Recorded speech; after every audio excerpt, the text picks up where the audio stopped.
Welcome, everyone. Merry Christmas and happy holidays to everyone that's going to come and hang out today. Normally, I don't do camera work, but because it's Christmas, I wanted to say this. I wanted to wish everyone in this amazing community, both YouTube and Twitter, a very Merry Christmas, a happy holiday, and of course, a safe one. This is a big episode. This is normally Breakfast with Boom, but today, as you can see by me wearing my Christmas t-shirt as well as my elf hat, I'm going to be giving away over $400 worth of prizes, and all you have to do to win is simply just hashtag Christmas with Boom in all caps, and there you go. Hang out in the chat, and who knows, you might be picked as a winner. So I'm very excited about that. But before we get into the gift giving, let me introduce this outstanding panel of people. Now I'm going to get away from the camera. Okay. First up, you know him as J-Dubs from M&C Mornings and Retro Renegades fame. He's one of the best artists on Twitter, community good guy, and someone who plays Mortal Kombat with one hand and will kick your ass. My Canadian brother, the graphic god. Welcome, Jay. Thank you. Thank you very much for the invite. It was, the timing just was perfect because this is my first day of Christmas vacation. I'm off until the 3rd of December or 3rd of January. And I was a little bit nervous that I wasn't going to be off today, but I'm so glad I am and glad to be here with this amazing panel. So thank you very much, Boom. Well, it's great. Listen, it's great to have you. You've done a lot of work for the community, but we're going to be coming back around to you in a second. Next, we have a gamer who's a proud single mom, RPG fanatic, comic book nerd, art doodler, and the anchor for the Game Dosage podcast and community. Bad girl, by the way. Primal Eve, welcome to the show, darling. Hi, thank you so much for inviting me to be on here. I've been so excited. It's been a while since I podcasted with you besides our last episode on Monday on the Game Dosage. I'm really happy to be here with our panel, and I'm excited to see everybody in chat listening in to us. We have some really great topics, and I'm just really happy to be here. Well, it's great to have you. It's been an up and down year for everyone. This is a very special show, and like I was telling So Shady, I wanted to surround myself with people that I have a significant amount of admiration and respect for. Everyone on this panel I have worked with. It has been an absolute pleasure to have you come on the show. And let's move on to the next guest. Next, we have my amazing co-host of the Xbox Factor podcast, showrunner of the Dragon X podcast, resident shit kicker of community a-holes, my brother from another mother and from another part of the country, by the way, the Welsh gamer. Welcome, dude. Resident shit kicker. Wow, sorry. As you introduced me, caboose with a $99 bloody. Wow. Okay. Sorry, that was an awesome intro, Boom. But have you seen what that guy just put? No, you know what it is. This is where I get a little slightly nervous because I'm trying to do the to get to pick the winners, and I'm going to get to because he's amazing. So let me get over there. Let me just. Here we go. No, I'm sorry. Quickly. No, thanks for the intro, Boom. Absolutely buzzing to be here. Loving the panel. Loving the topics. Resident shit kicker. I love that. Yep. Let's get to it. But that just completely blew my mind. I just saw it pop up as you gave me the mic. Yes. Well, listen, I have to immediately address this. Caboose V42 with the $100 super chat. Like I like the when. Listen, I'm out of words, and I just started the show. Caboose V42. We've talked on Xbox Live. He's a really good dude. This is really something. I don't even know what to say, but thank you so much. That is extremely generous. I don't have much else to go, but I want to continue with the openings. Next up, we have someone who's part-time comedian, full-time gamer, someone who will never go digital, esteemed panel member of the Game Dosage podcast, and all-around community good guy, my very good friend, Noof Nukem. Welcome to the show, dude. Woo! Well, first of all, I just want to say thanks for having me on this podcast. I mean, you could have had 100 different people come out and be here this morning, but you know what? I was super excited. You asked me a while back, and I couldn't wait to be here. I made sure I had this day off just so I can hang out with you guys, talk some games, talk about all cool stuff. I mean, and what a great time of the year this is also. And a wicked panel lined up here as well. I won't get into all that too much. Chat's already rolling in, looking real good, guys. You guys are fantastic. And I want to say it was awesome that you opened the show with that little video and you had that really cute little hat on, because I honestly thought this was like Breakfast with Tingle from fucking Legend. You know what? I ran it past the wife. I said, "What do you think?" She said, "If you don't open the show with that hat, I'm going to be mad." So I did it for her. Xbox. We wish you a Merry Xbox. We wish you a Merry Xbox and a Happy New Year. Well, listen, Noop, it's a pleasure to have you here. You're one of the first people I worked with when I came in on the scene in very late 2017. So we have become very good friends, and it is an absolute honor to have you here. But we have to introduce the last and no way least. He's known as, all of a sudden, as the Snake Man on Twitter. But you know what? This is a PG show, so we can't talk about what it really means. Also known as the voice of reason on Twitter, who stomps out gamer trolls when he's bored. A gamer who enjoys the devil's lettuce, and full-time member of the awesome RDX podcast, my very good friend, So Shady. What's up, dude?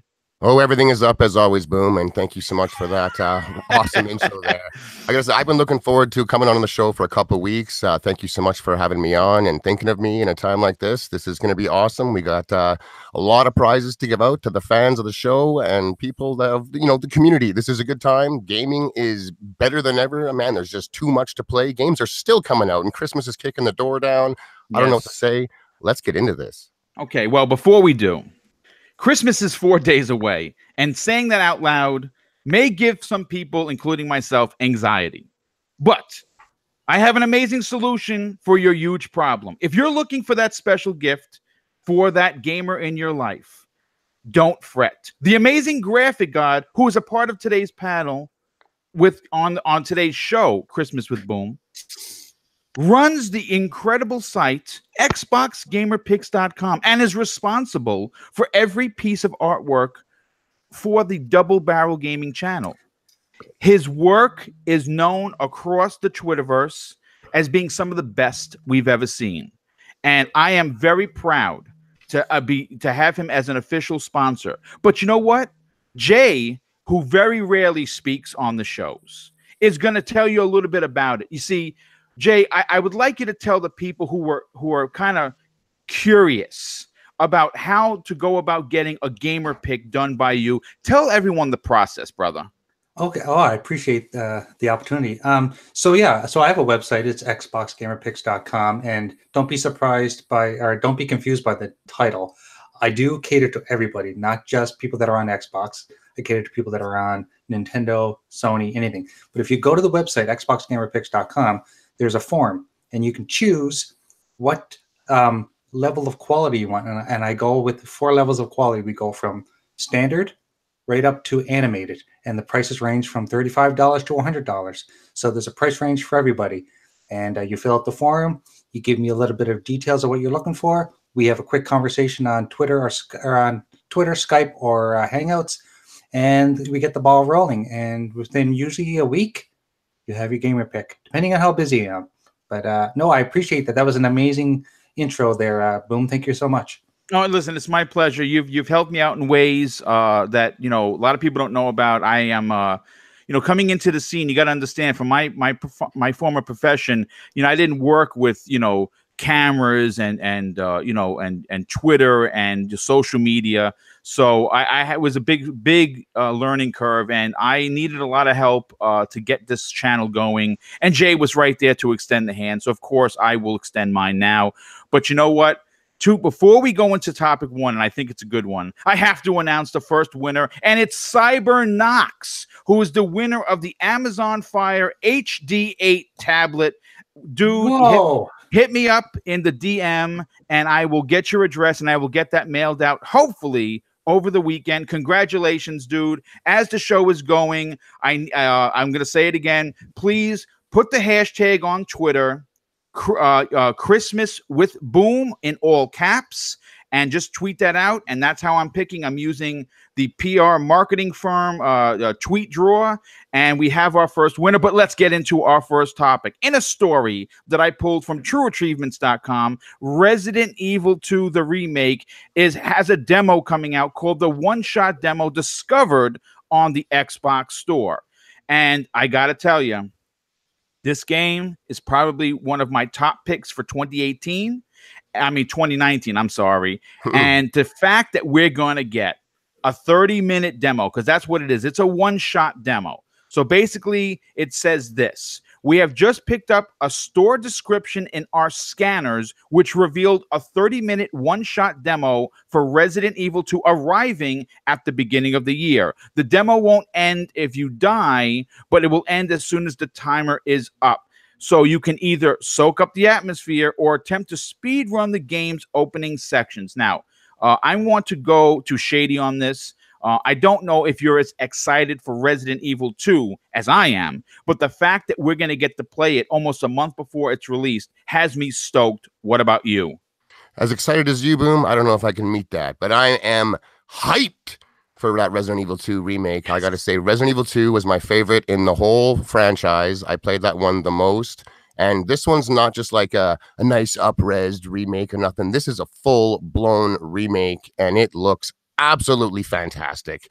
I'm reading that like every single zombie is totally unique, from the face that they have to the rot that they're showing to the clothes that they're wearing. The destruction on these zombies as you're lighting them up and stuff is next level. It is gruesome. I am excited, and to get, like you said, to get a chance to get my hands on this thing a month early is absolutely fantastic. I just wish it was more than a one-shot 30 minutes. I saw your tweet earlier, and 30 minutes isn't enough for me. I would like to really get into what the physics engine I can am do. going to play this demo For 30 dozen minutes? times. Yeah. But is that all? Can you keep replaying it? Or yes, is it it doesn't run out. So you do your 30 minutes and then you run back in to do whatever you want to do. You have 30 minutes to soak up the atmosphere, like it says, or just run through the demo. But once the demo is done, you just start it back up and you're good to go. Oh, that's awesome. I took the one shot as literally one shot. Like we had 30 minutes and then your profile couldn't play it anymore. That's what I don't think that's what it is. I just think, yeah. I think the one shot meant like, like how they have the one shot Marvel like shorts that are like maybe like 11 minutes and they kind of tell a story outside of a movie. Mm-hmm. That's what I think it is. So I mean, I would be devastated if I could only play 30 minutes because I would be really upset. But I like your take on it. I'm going to go with that one and hope that's the way it is. But I am really looking forward to trying this out. It's right I'm up calling my alley Capcom right after the show. Don't worry. As soon as they fly me up from back and forth to Japan before Christmas, I'll let you know. Anyway, okay, now I have to go to Primal Eve. Primal, listen, I know that you are not the scary game girl. I get it. I understand that. We've talked about this before, but it's Resident Evil 2, and my God, it looks so good. What are your takes on Resident Evil 2 getting a demo before the game launches? The demo is really exciting. I did play all of the Resident Evils before 7. Okay. 7 was cut off. 7 was, I need my blanket. I need to have make sure my insurance is in check. But yeah, it is really exciting. But just like as Shady said, 30 minutes. It's almost a really good tactical way because everybody's going to want more than the 30 minutes. Everybody's going to want to keep on going. So in a way, it was really smart than some of these other demos that it's like 6-hour demo or just like some limited thing that you can't really get into. So it is really exciting, and it is just before the game releases. So I think it was very smart for them to do this, and I will definitely be playing it. I love oh my gosh, a brain fart. Resident Evil 2.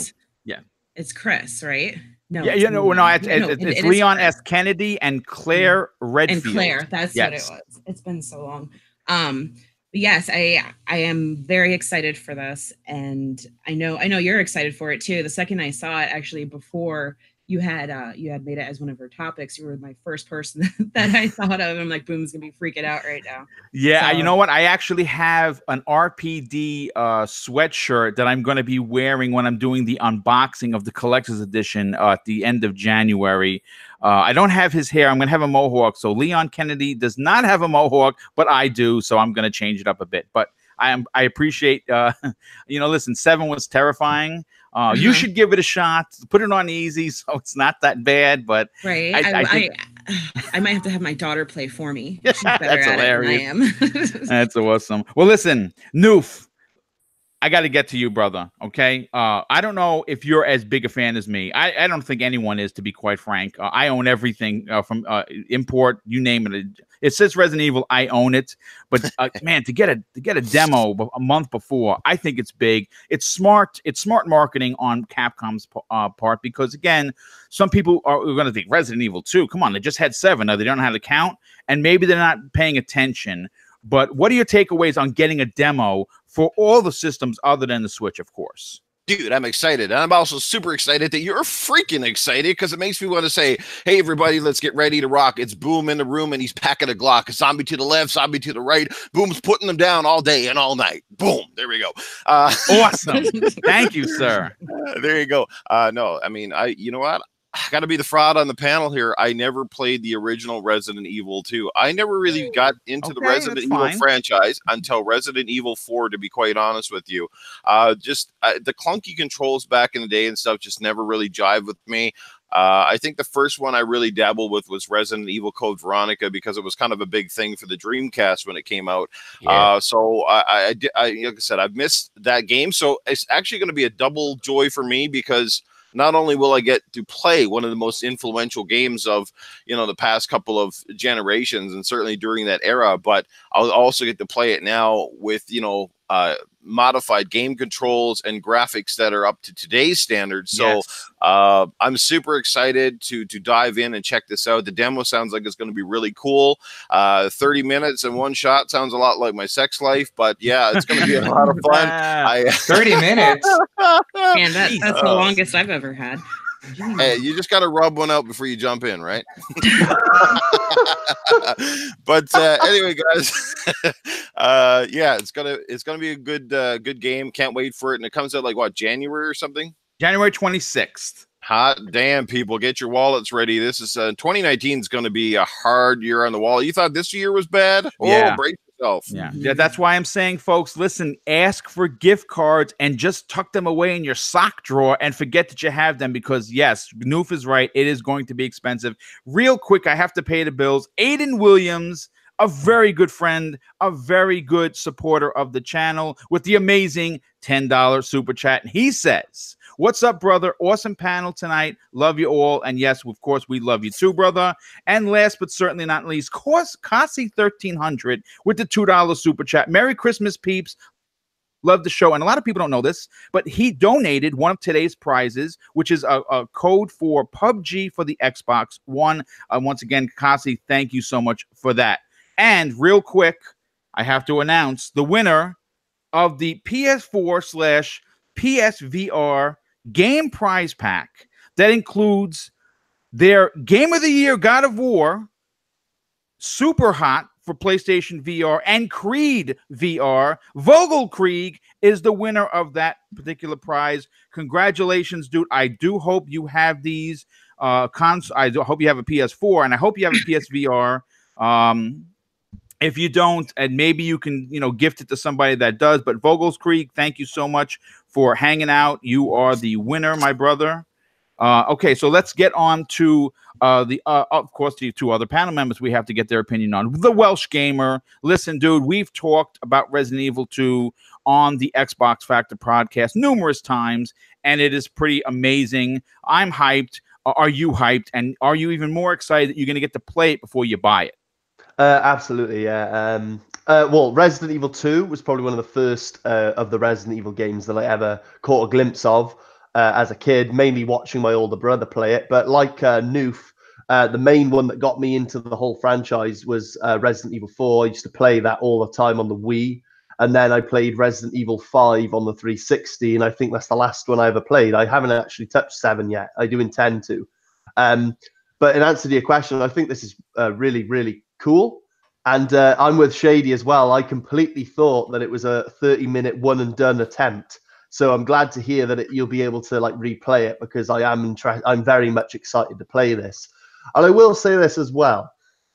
I hope, maybe I'm wrong in saying this. Maybe I'm totally off the mark here. Correct me if I'm wrong. But I hope that this is a trend that continues, because for me, again, correct me if I'm wrong, I don't really see many demos anymore. Like, No, really, you don't. You really don't.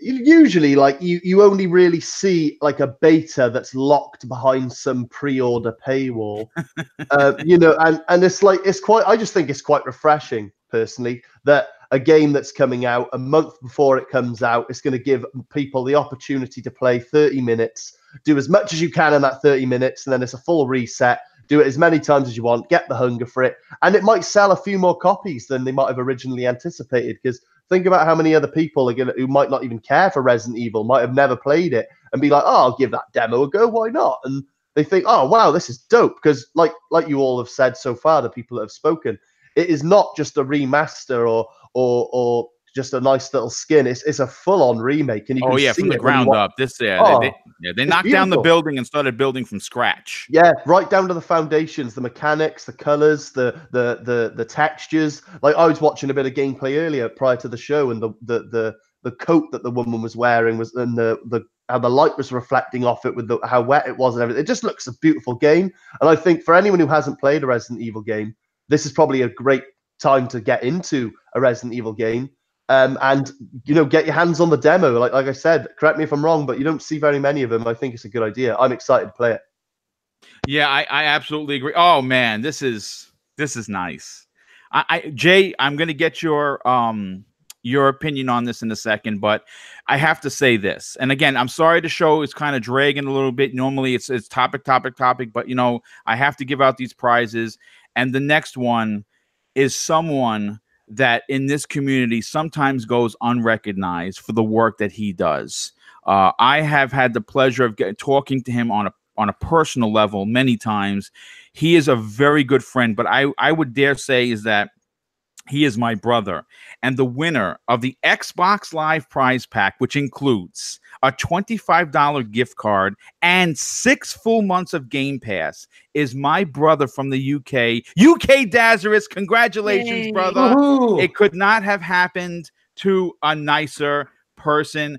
I mean, like I said, he does so much work, for the, different shows that, he keeps the a-holes out of the chat. And I really cannot thank him enough for everything. So to be honest with you, him winning is, man, it just brings a smile to my face. But last but not least, Jay, I want to get your opinion on this. Resident Evil 2, I think, is going to break records in regards to sales. The game looks terrifying. It looks gorgeous. It's going to be the Resident Evil 2 that we all know and love, with a lot of new areas and new things happening. What are your takeaways on the fact that we're going to be able to play this almost a month before it releases? It's quite exciting, actually. I'm much like Noof. I didn't really get into the old Resident Evils because of the janky controls. I did play Resident Evil Code Veronica on the Dreamcast because I was a huge Dreamcast nut, and then skipped over everything until 7, and then people convinced me to play 7. I absolutely loved 7 with a passion. Nice. Like, it's probably one of my favorite games of was it 2 years ago it came out? 2 or 3 years ago? Yes, 2 years. Yeah. So 2 years ago, it was probably one of my favorite games. And if Resident Evil 2 is anything close to the enjoyment I got from 7, then I'm all in. And I'm much like you guys. I'll be playing that demo over and over again. One thing that I'm just trying to fathom is, like, how can they make Resident Evil 2 scary like they did 7? Because 7 was a whole new creepy type of atmosphere in the house and stuff. And isn't Resident Evil 2 more of a explore the town and fight zombies? Well, the difference immediately is that RE7 is in first person, where this is going to be over the shoulder, like RE4 style. Right. So you're exploring Raccoon City, more so the police department, but there are more areas. There's a sewer area. from what I've seen in pictures. You might even run across the clock tower that was very prominent in Resident Evil 3. So it's going to look, all I know is this. One of the things that really had me, got me super stoked is that I think Shady said it. Each zombie looks different. It's not everyone in a police officer uniform and a few civilians. Like, they all look different, weights, heights, clothes. It is a love letter to anything Resident Evil, and I'm really excited to play. But if no one else has anything else, I'd like to move on to the next topic. Is everyone okay with that? Fire it up, Boom. Yes. All right. Okay. Now, Sony pulled one hell of a marketing blitz in this generation. They were able to grab the attention of the casual gamer with flashy commercials basically everywhere. NBA games, during The Walking Dead, in movie theaters, before big-time Marvel films, and grabbing every third-party marketing deal that they can get their hands on. I have said numerous times on many of these shows that I do how impressed I still am with the way Sony's marketing is. I mean, it was vicious, it was calculated, and you know what? Good on them. That's why they sold 90 million consoles.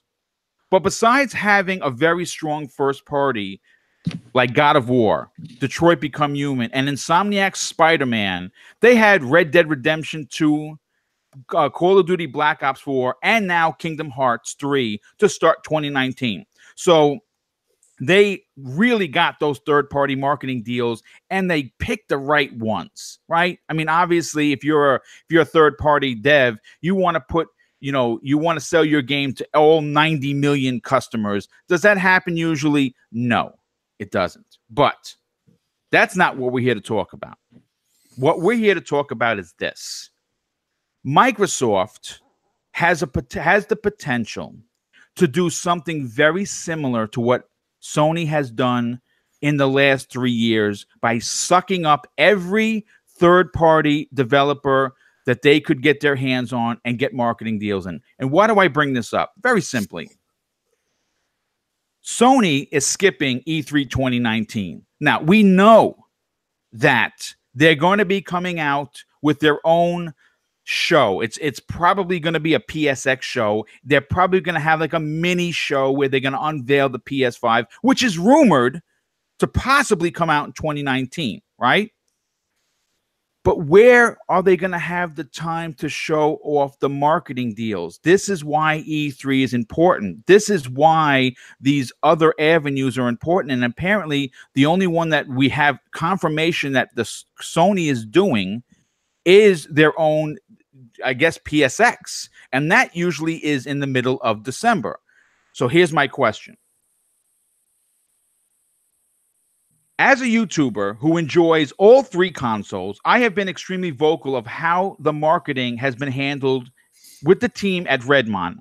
I listen, Noof, you'll back me up on this. We've both been publicly very against the way it's very lackluster, to say the least. Okay, Aaron Greenberg is the face of the marketing department, and truthfully, he's not all his fault. There are other people to blame on this, but they have an opportunity now, right, to really just rev those engines, start the next generation with marketing deals to basically everyone. In my opinion, now is the time for Microsoft to go for the juggler and start the next generation with a swift kick to the Sony ballsack. End of story, okay? Big-time third-party devs are going to run better, right, as it stands on the X. We have no confirmation that the PlayStation 5 will, in fact, come out in 2019. I think it's going to be 2020. It may be early 2020, but I still think it's 2020. Now, it's a no-brainer of what Microsoft should do, but I have to get the panel's opinion on this, and I want to go to So Shady first, because I know I've seen you talking on Twitter about the marketing and what they could do. First of all, if you were running the show, what would you do to really kind of throw down the gauntlet in 2019 if you worked for Microsoft? Boom. Just before Shane gets there, I just want to say, thank you for that prize package. It's going to make more Christmas. So all the rest of you twits, you can stop tweeting out your shit, okay? Because I just won the thing, and that's what I want to say. Merry Christmas, and make sure you got a big glass of beer. UK Dangerous, I didn't know you were part of this panel. Well, welcome. Merry Christmas, sir. Congratulations on that win a few minutes ago. That was a big win there, Daz. Yeah, that. Oh man, that was good. That was really good. He's probably giving you the finger with both hands right now. Just want you to know that. But so Shady, what are your takeaways on this? What do you think that they need to do? You know, I mean, listen. 2018 has been some year for Team Xbox. I understand we didn't have the Halos, the Gears, but next year they have some good games coming out. But the marketing, man, they could really squeeze Sony if they do it right. Well, what do you think, dude? I think so as well, and that is something that I would like to see Microsoft do. When it comes to marketing, I don't need crazy, huge, flashy commercials with a lot of live action and CGI and everything. You just have the trailer for the game with Microsoft branded front and back ended. That's it. It's simple. It's clean. Sony did a lot of that this generation with big games, and it worked wonders for them, and they marketed them a lot. So you saw these commercials everywhere, and you saw them often, and I think Microsoft could absolutely dominate, if not virtually, like just straight out monopolize third-party marketing. Yeah. These companies have their hands out. They're looking for money to get these deals. Microsoft has $1 trillion last time I checked. They have the most money. And if they're taking gaming serious, I think they should try and get every single game that is possible branded as a Microsoft game on their ads and have them just blanket absolutely everything. Make it so hard for the competition to get relevant advertising out there that it's just so hard. It's within their realm. It's within their grasp, I feel. These companies want the cash. If Sony offers them XYZ, you offer them XYZ and ABC because they can. And with Sony not being at E3 this year, that doesn't mean E3 doesn't exist. That doesn't mean E3 is not the biggest show of the year in video games. It still very much is. And what stage are these games going to be shown on? Not Nintendo's. I know that. They're not there either. They don't have a big stage. They're not doing that. Sony's out. It's Microsoft. I think that's one of the reasons that Sony actually didn't do an E3 was Microsoft has already gone in and spent big money and scooped up big deals. Call of Duty, I think, is up for grabs next year. It's not a guaranteed Sony marketing. I think their contract. This year was, I believe, the last year of the contract. That's right. That's correct. As a quick example with that, I think that Microsoft has gone out and aggressively pursued everything that they are allowed to do with outside of contracts, and that even want to work with Microsoft. I'm willing to give a couple devs out there that they can't be quote unquote bought out. They would like to work with Sony. They would like to be marketed with Sony. I'm sure there are a couple that are like that, but in general, they want money. That's what makes the world goes around. That's why they're making games at the end of the day. They want money.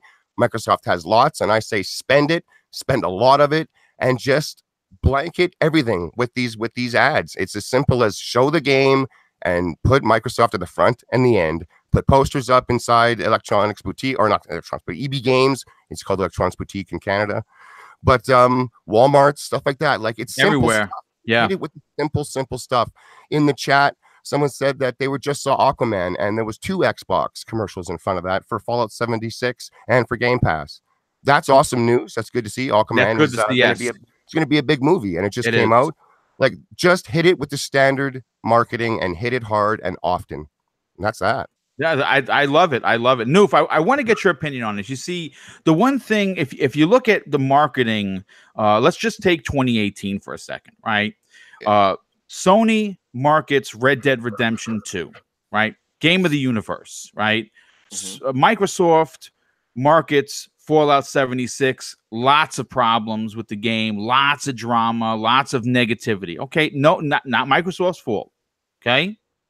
You turn around and you see some of their other marketing deals that they've done, right? And like, for instance, another one, Sony does Call of Duty, and it's the best selling in the history of the franchise, right? I didn't buy it because it didn't have single player, and I'm probably still not going to buy it. If it's $20, I'll consider it. But then look what happens. Microsoft markets with Battlefield 5. Now, normally it's a great title, but again, lots of problems, lots of drama, lots of negativity. This is a golden opportunity for roles reversal. If Microsoft, who was just named the richest company in the U.S., they beat Apple, PS, by the way, they have the funds to go crazy if they want to, and I think they need to. What do you think, Noof? Well, let's first off start by saying, half of your marketing is due to perception and how you are perceived with the game playing public, right? The hardcore people get it because we follow this stuff, we read the news. The real missteps happen when you're trying to approach the casual style market with your product and how you come across to them, right? For a lot of the casual people, the whole 4K talk, the whole resolution bit really falls on deaf ears because a lot of them don't really get it. Right. You know what I mean? So yeah, well said.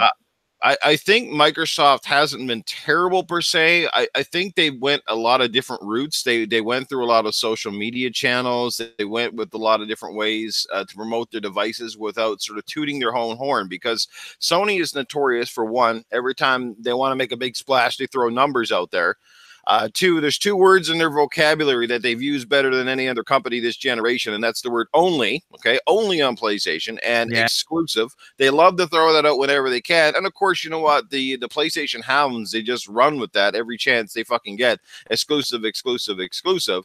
And I still don't get that whole argument, well, Xbox has no exclusive. Well, the bottom line is, chumps, if you can't play it on PlayStation, okay? I don't care if you can play it on your PC. The bottom line is, if you can't play it on a competing console, it is exclusive to a console, because we are talking about the console space, right? You don't compare a Volkswagen Beetle to a Ferrari. You know what I mean? Like, that's not how this works. So, people always run with these stupid narratives. But Microsoft does have a lot of work to do, because especially this generation, because this one is kind of a write-off in a sense, right? You can't save the ship once it's sunk. It's already underneath the water, per se. Yeah. They've got to move forward. But the window is wide freaking open. They have the chance to own E3 because they are going to be the first ones up, and all eyes are on them. Now, that could be a double-edged sword, because they're going to take more criticism than ever before, because they are the only ones there and there's nothing to compare them to. But if they do this and they do it right, they're going to have a massive E3. And first of all, they need to get some sort of hardware out there. They need to show what's coming in the pipe, even if that means jumping the gun on Sony a little bit. Obviously, I don't think they got to worry too much if they are going to do 3 different style of consoles, because they should have a product for everybody. And second of all, they need, and the biggest one, okay, beyond the hardware, the biggest one is, one of their studios that they acquired needs to show something, and show something that's very impressive, something that knocks it out. They have to have at least one, because if we don't see nothing by all these studios, what are we going to hear for the next year? Xbox has got nothing again. They bought all of these studios. They pumped all the money into this pipeline, and nobody's ready. We're gonna be in the same boat as the Sony guys have been in, where you're talking about freaking games, but you're like, well, how far out? That's what Microsoft has to do. Step up big, lay it down, get advertisements out there in front of people in every which way and form, but most importantly, put the proof in the pudding, get that shit in front of people, and make sure you blow the doors off. It is theirs to take, and it just got to do it right. And look, Phil has done a phenomenal amount of work behind the scenes that people don't understand, and repairing relationships that were damaged through Don Matrix era in Japan, and we've already seen the fruits of that labor. I mean, who the hell would have expected that games like Devil May Cry to show up on the Xbox stage this year, right? That game is one. Not to mention, we are seeing more JRPG style games, which the people cried out for. That is starting to show up on Xbox platform. So look, they are doing things right. It's been a slow burn, but it is coming. I can feel the heat, and they're gonna bring it at E3, baby. Yes, well, I'm looking forward to that. And real quick, I just want to say 2 things. One, I want to thank Gotham Guy for the $2 super chat. That is pretty awesome of you. Thank you. Every dollar does count. He says Cyberpunk needs to be synonymous with the Xbox, and I believe that is going to happen. I want to announce the winner of the PUBG code for the Xbox One. That is Robert Gleaves in the chat. Congratulations on that. I will be sending the codes out later on this afternoon. Congratulations once again. But I want to move on to Primal Eve. Primal, listen, obviously you're on several shows. You've been guest on several shows, and the marketing has come up numerous times with Microsoft, kind of dragging their heels, if you will. But they have an opportunity to really kind of just stomp around and just take out the competition because they have the money. What are your takes on this? Do you think that's what they should do in 2019 moving forward? Absolutely. Kind of going off what you've said, there's been all this talk, and now they, like, all this talk, they have to do the walk. I want to see marketing everywhere. I want to see at the big events, especially at the Super Bowl. That's a major event that you're really going to get a lot of attention. I remember back in the day when there would be Gamer Fuel and certain Mountain Dew products where it would always be Halo themed, and I'd always have that Master Chief getting ready to drink them and whatnot. I miss that. Yeah. And it's been gone for a while. I want to see it on everything. I want to see it even on, like, toilet paper packaging. I want Microsoft to let everybody know, and it doesn't matter if you're a PlayStation gamer. It doesn't matter if you're a Nintendo gamer. It doesn't even matter if you're not a gamer at all. I want everybody to know about Microsoft, and that's the only way they're really going to do it. They really need to take advantage of this opportunity that Sony pretty much handed them. Yeah. It's just, and you actually made me really nervous, Noof, about what you said about how with all these new developers and studios, how long is it going to take to actually show what it is that they're trying to show? They really need to start pumping out something. It doesn't have to be the full game. It doesn't have to be anything, not even like a demo or whatever. I want to get an idea of what it is that they're trying to do. Like, I especially want to see what Ninja Theory has to offer us because of Hellblade. And if you guys haven't played Hellblade yet, it is in Game Pass. It's so good. Didn't mean to put a little pitch there, but it is a fantastic game. He's on Game Pass, probably, baby. Yay. Oh my goodness. But yeah, I think Microsoft really, really, really needs to take advantage of this opportunity that's been handed to them. Otherwise, they're just going to make themselves look like fools and a lot of wasted money. No, I agree. I think there is a bit of pressure for them, but I think they understand their shortcomings and failings from 2013 moving forward. They understand that this is, yes, they're making money, and at the end of the day, that's what it's about. It's not about plastic boxes and and what everyone else tries to make it out to be. Sure, sales matter. But I don't know if I'm being the first one to say this. I think it's been said probably a lot of times. You don't make your money from console sales. You make it on the software. I think that's common knowledge. But I don't know. Welch, I want to get your opinion on this because obviously we've talked on the Xbox Factor a lot about this, and I'm not ashamed to keep talking about it because I think it's important. And I don't know if anyone from Xbox actually listens. I doubt it. My channel's tiny, and no one probably gives a shit, but I do, and I care about the brand, and I care that they're going to show the fans that they care. What do you think about this, dude? Well, end of the day, Sony pulling out is a pretty unique. It might never happen again. This could be like the first and only time in the history. And the fact that all eyes are going to be on Xbox is, well, I'm going to rewind a second, right? This generation from 2013 onwards, there's been three key factors that really set Xbox back and pretty much held it back and kept it back for the entirety of this generation, like letting Sony run free with it. And they've with the units sold and the success, can't fault it.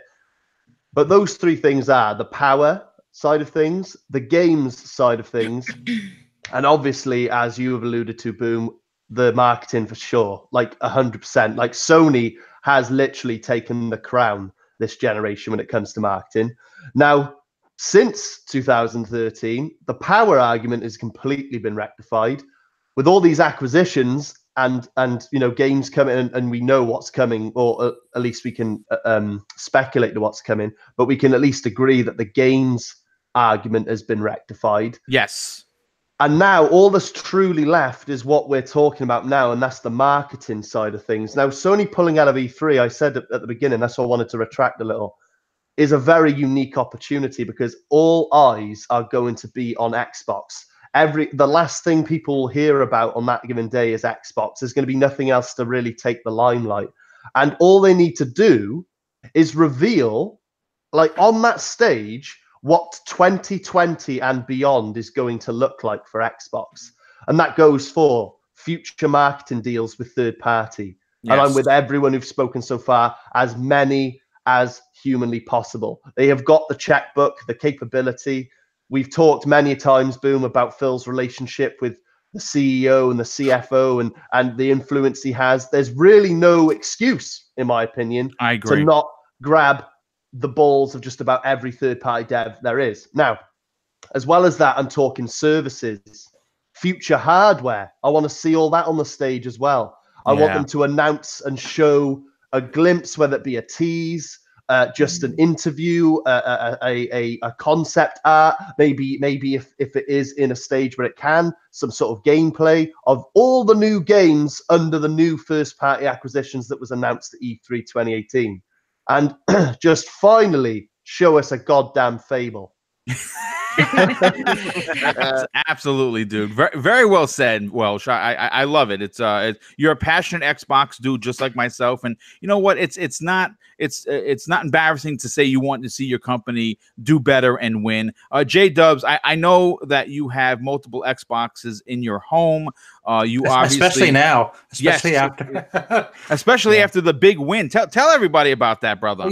Yeah. So I don't know. A lot of you people probably know Mel, of course, from Coffee Casuals and Consoles fame. Exactly, yes. And she did a live charity stream for I'm trying to remember the Extra Life, right? Extra Life. Sorry about that. Correct. Yeah, and anyone who donated $50 or more got into a draw for an Xbox One X, and lo and behold, the little J here won pulled out the W. Yes. Yeah, I won it. So that's amazing. And now I've got 2 Xbox One X's, 2 Scorpio editions, and so now I can finally sell my day one Xbox from 2013, the one that sits in the basement gathering dust because I never played anymore.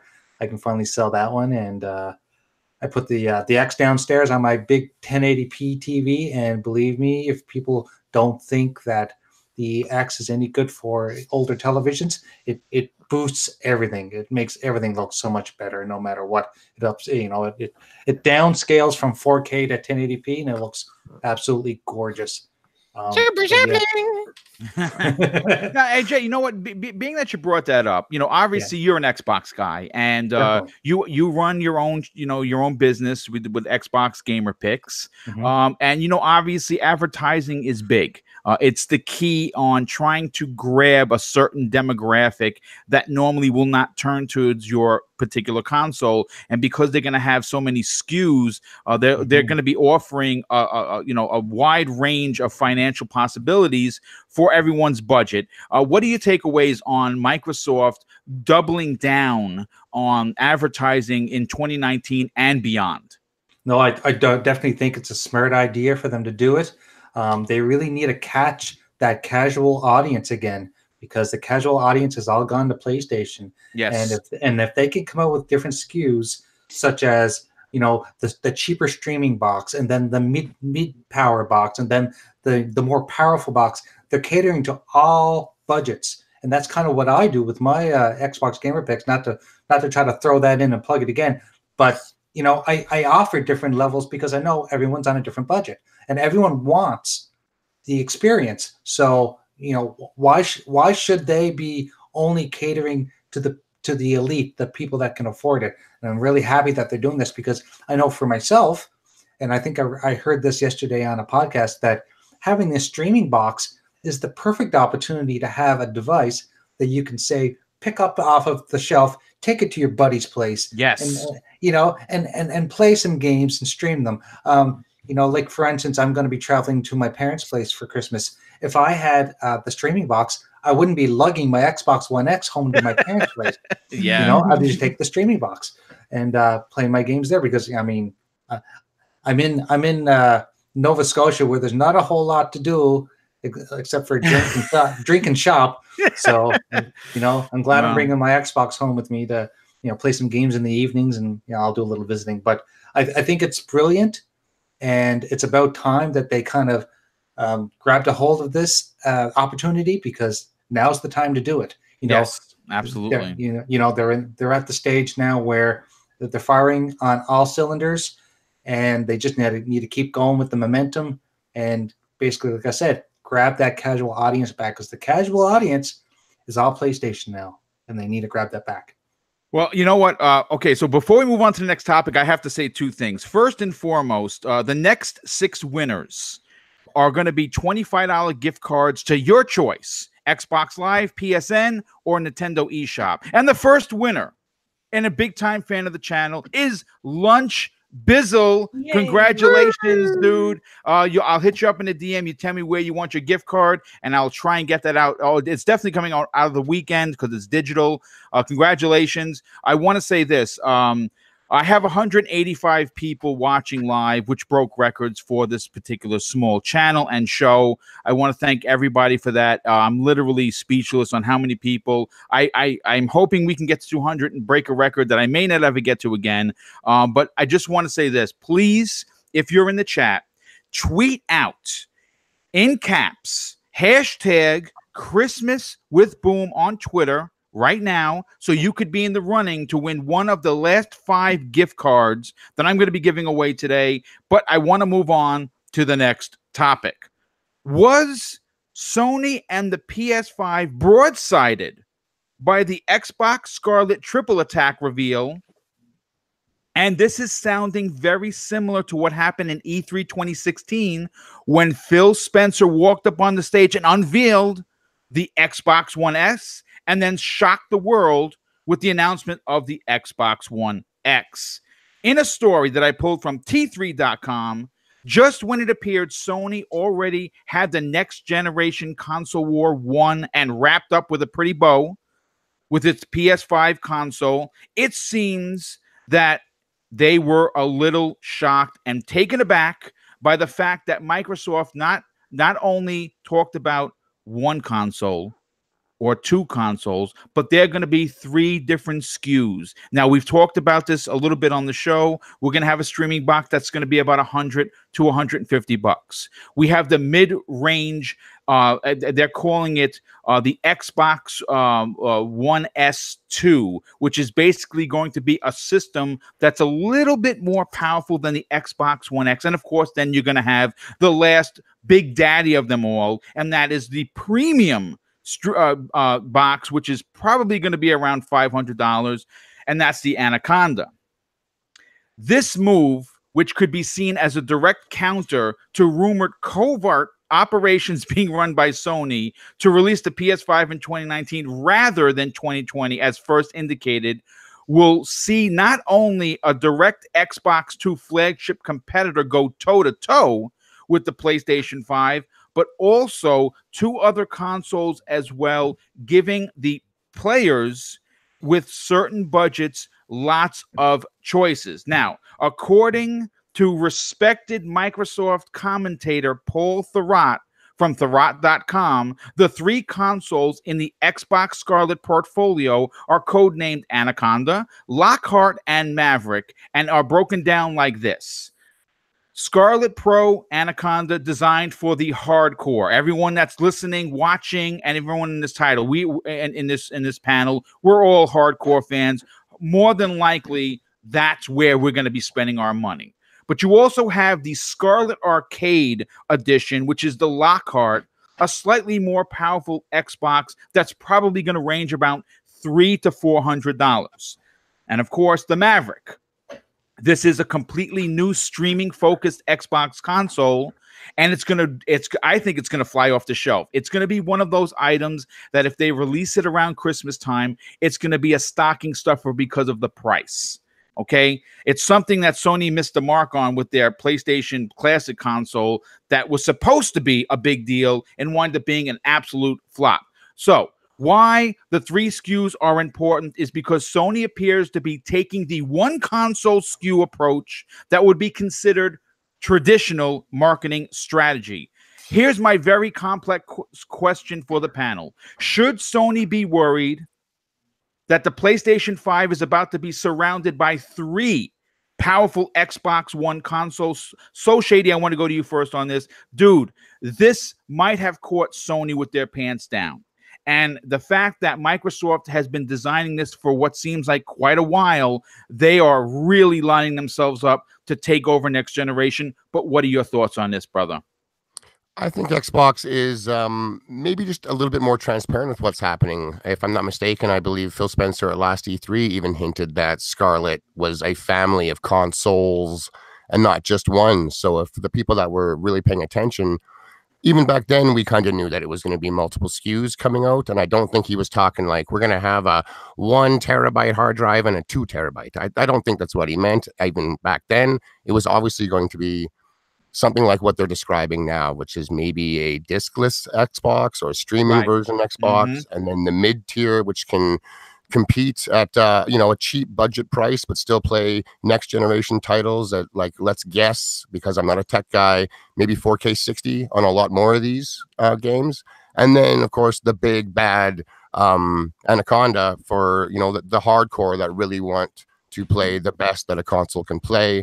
They'll have across the board, which I think is brilliant, as opposed to, like, I don't know if that means we won't see another iteration of like a mid-gen upgrade. I kind of hope that won't be a thing if they're going to go this route. Like the big one will stay the big one for that generation. But I'm not sure if Sony is unprepared. They are pretty notorious for reacting rather efficiently to what the competition does and come out with their own iterations of similar stuff. So I could see them almost having their own different SKUs as well once they start releasing more information on what their plans are. We can't even guarantee that Sony is backwards compatible at this point. I don't think they've come out and said that, whereas Xbox is like stamped on their forehead.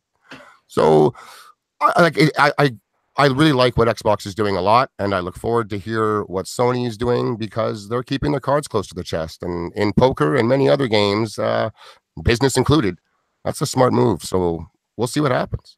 Yes, I absolutely agree with you. I want to announce the second winner of the $25 gift card to your choice, HR Bomber. Congratulations, dude. He's always in the chat, and it's great to see people that support the channel win the prizes. Congratulations. I want to get Noof, your opinion on this, brother. Listen, Microsoft is making moves. It seems as if they're being extremely aggressive. I like to see it because obviously Sony kind of, they caught them on their heels. 2013 is going to be synonymous in one of those, when we talk 20 years from now about what Microsoft did wrong, but it looks like they're doing things right. What are your takes on the 3 SKUs and how Sony may only have 1? Well, it could be looked at as good or bad. It really depends on which side of the fence you're going to play on. Look, the question is, can Microsoft sell a console is not really even so much a question at all. We know Microsoft, at least in North America, has been pretty much going toe-to-toe. That hasn't been a problem. The problem for Microsoft has traditionally been, and still is, about selling consoles in other parts of the world where the Xbox brand is just has no foothold. It has no weight whatsoever, right? Yeah. So, Microsoft could sell 20 plus million consoles right out of the gate here, but Sony is going to obliterate them anyway in the other parts of the world. And I don't know if that'll ever change. People just have some sort of allergic reaction to the Xbox brand everywhere else, except for pretty much like North America does well. Brazil does pretty well. Parts of the UK do pretty well. Here in Canada, I think it's, it's doing pretty well as well. But the thing is, I do like the fact that Sony will go the one console more traditional, but it will have to be, obviously a powerhouse. They don't have the resources to go as deep as Microsoft in that front. You know what I mean? But man, the good thing is with Sony, if they're going to go one console too, is that the marketing and the messaging won't be as confusing, because there's going to be a lot of people out there when Microsoft drops 3 consoles are not going to understand what the hell they're actually doing, which console is for them. And again, that's on their marketing department to make sure it is as clear as cellophane wrap. Okay, yes. That they know exactly which console it is for them. The price is going to be huge, right? That's going to get more, say, streaming box in the homes. But we also have another factor. You can have the cheapest box in the world and get it out there in so many homes. But if they don't have the internet connection and they don't have the infrastructure to actually bring it in, because we also know the internet companies are stooges. There's a lot of data caps. There's a lot of things that can go wrong with streaming up to this point. It's come a long ways, even in the last 5 years. But is it right is it ready for mass adoption yet? That's the key thing. That still has a ways to go. So, like I said, Sony in itself may have its own ace in the hole by sticking to their guns and being a more traditional route. And again, they're riding a high right now. They're coming off of, you know, a massive success with PS4, and it's probably going to carry over. So Microsoft's definitely got their work cut out for them, and it's up to their marketing team. It's up to them to have a big E3. It's to get this in front of as many people as possible, and to make not only just the hardware people aware or hardcore aware what's going on, but the big key is how do they market their if they got 3 SKUs, how do they market it to the casuals to make them understand? And part of the problem has always been with Xbox too. It's been right from the name, right from the get-go, okay? Because you look at PlayStation 4 and it goes up against Xbox One. Now, the logic for most dumb people out there, okay, or the uneducated, is that 1 is less than 4. So a lot of people probably looked at the Xbox One out of the box and said, well, Microsoft's only got the Xbox One. That can't be as good as the 4, correct? So I can see a lot of moms out there and pops, and I use that because, trust me, being in retail, I've seen this a million times where dumb people will go in. I shouldn't say dumb. I want to say uneducated because they don't know. And a lot of times, the people that are running these stores or in these stores are not educated enough to let them know either. We see so many retail staff that have no clue what the hell they're selling, or when they do know anything, they're very biased. And I've seen that happen many times and it goes both ways. I've seen Xbox guys too sway people from a PlayStation, vice versa. But more often than not, it's usually always that PlayStation fanboy at an EB Games going, well, you know, the Xbox can't do this and the Xbox can't do that. PlayStation is awesome, and it's got all these games and it's got exclusives and it's got exclusives, but the Xbox has no games. Well, what the fuck is all that up on the shelf, man? There's lots of games over there. No, but Xbox got no games. But anyway, I'm gonna leave. No, it at you're that. right. You're absolutely right. Yes, they got their shit cut out for them, man. Sony is going to stay on the straight and narrow path probably, and I think they're going to do well regardless. So I'm more worried about where Microsoft is going than Sony at this point, to be quite honest with you. No, absolutely. That's actually well said. You know, when you do go into a GameStop, they are pushing PlayStation down your throat. There's no doubt about it. They really prey on the ignorance, don't they?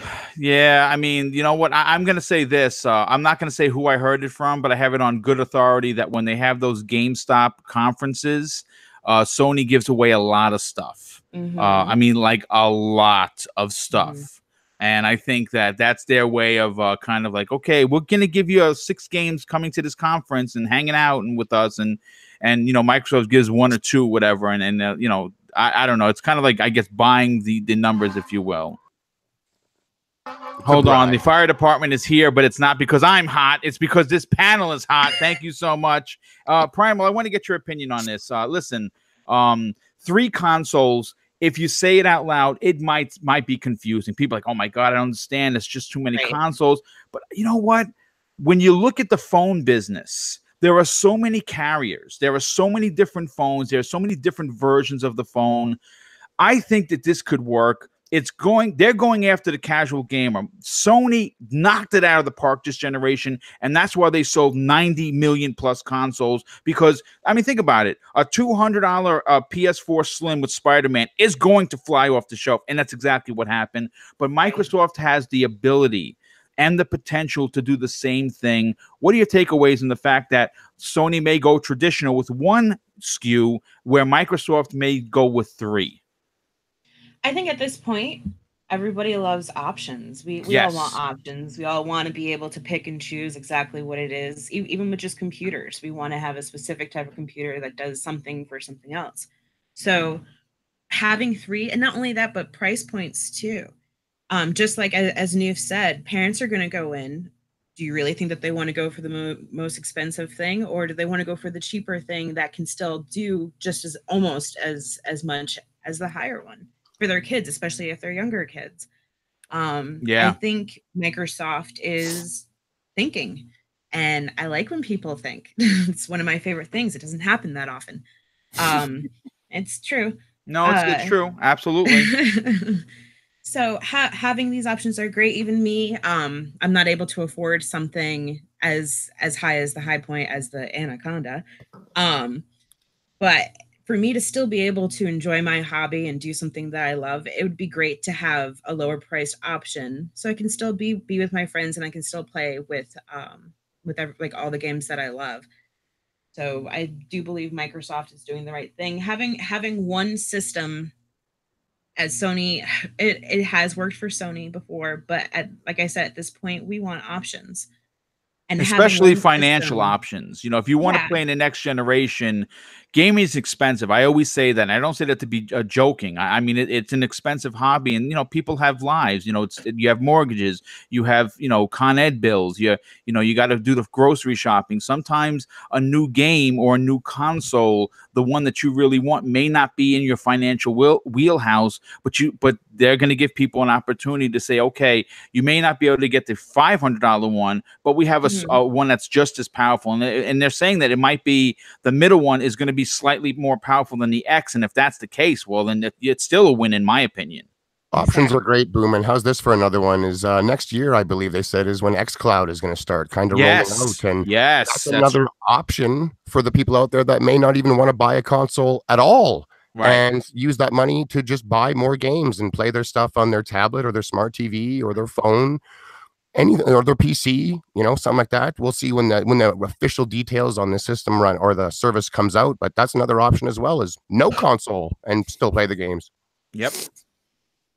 All right. Well, listen, Welsh, I want to go to you, dude. Obviously, because you're my Xbox brethren, and this is a big deal. This is a great time for Microsoft to really kind of just walk in and take over the market. I think Sony kind of really got a little broadsided by this, like I said in the opening. What are your takeaways on the fact that there'll be 3 consoles to Sony's possible 1 out of the gate? Well, first, I'm going to answer the initial question of Sony and should they be worried. I'm going to say in a word, no.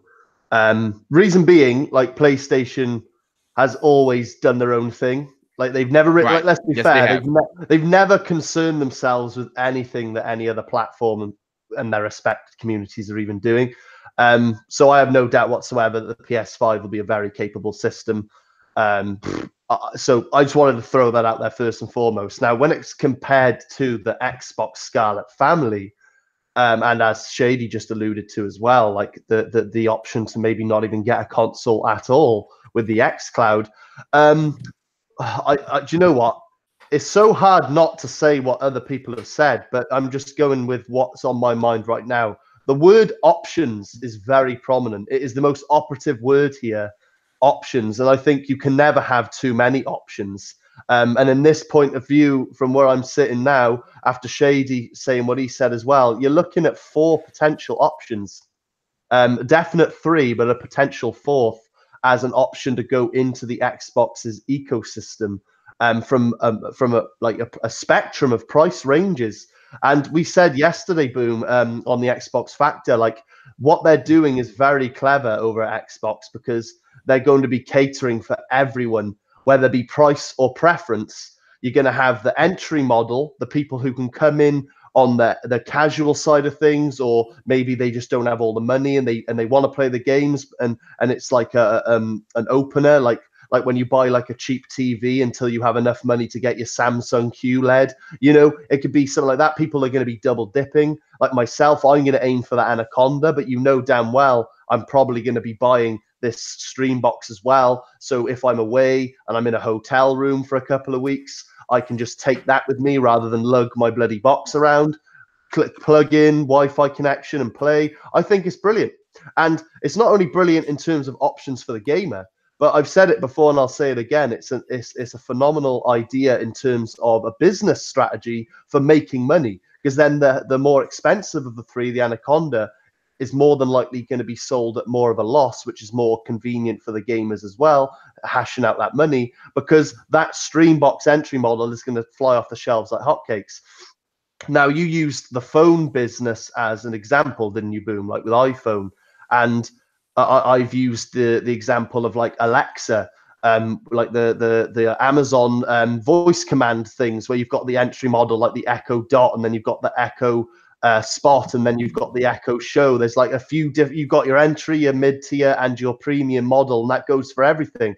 And just to end on this, just to end the confusion, so people stop going like, oh, but isn't it a bit confusing at the gate? We have a panel member right here who at the beginning of the show advertised his business of Xbox Gamer Picks, and that is J Dubs himself. And he started his pitch with, I go from a 4-stage, he does it in a 4-stage quality regime where you can go in at the $30 edge, but your entry model when it comes to him doing your avatar pick, and then you've got the next level, and then you've got the 4th level, which is the higher end quality gamer pick for $100, where you have the the bloody guy moving and the hands rocking back and forth and the best.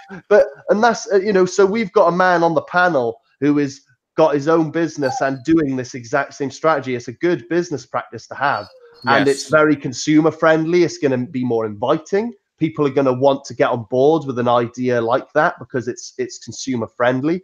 And like I said, PlayStation have not got cause to be worried because they've got a very strong fan base. PlayStation 4 proves this. And I think that PlayStation 5, whether it be it on its own or maybe one other SKU alongside it, we don't know yet, but say it is just the one, I think that they are going to have a very capable system on their hands.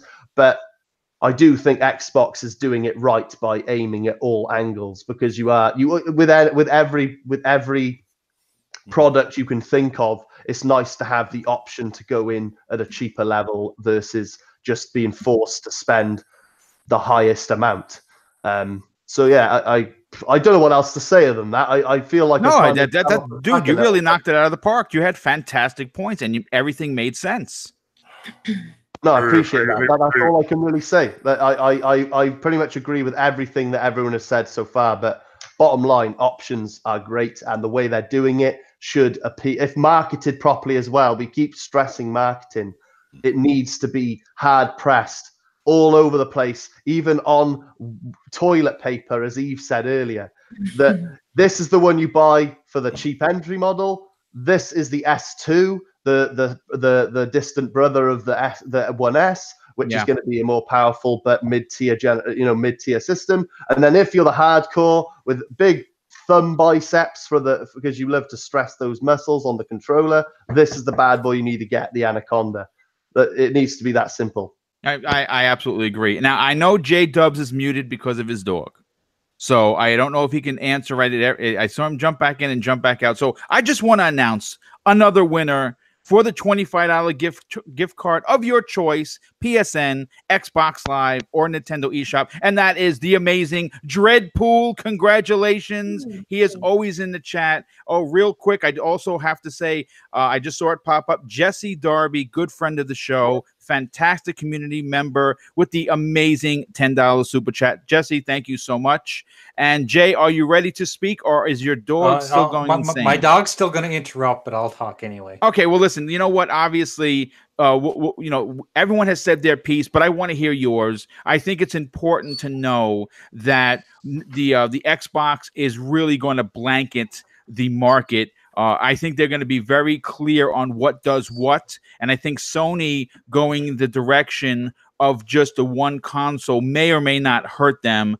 But I do like the options that Microsoft has. What do you take away from the 3 choices?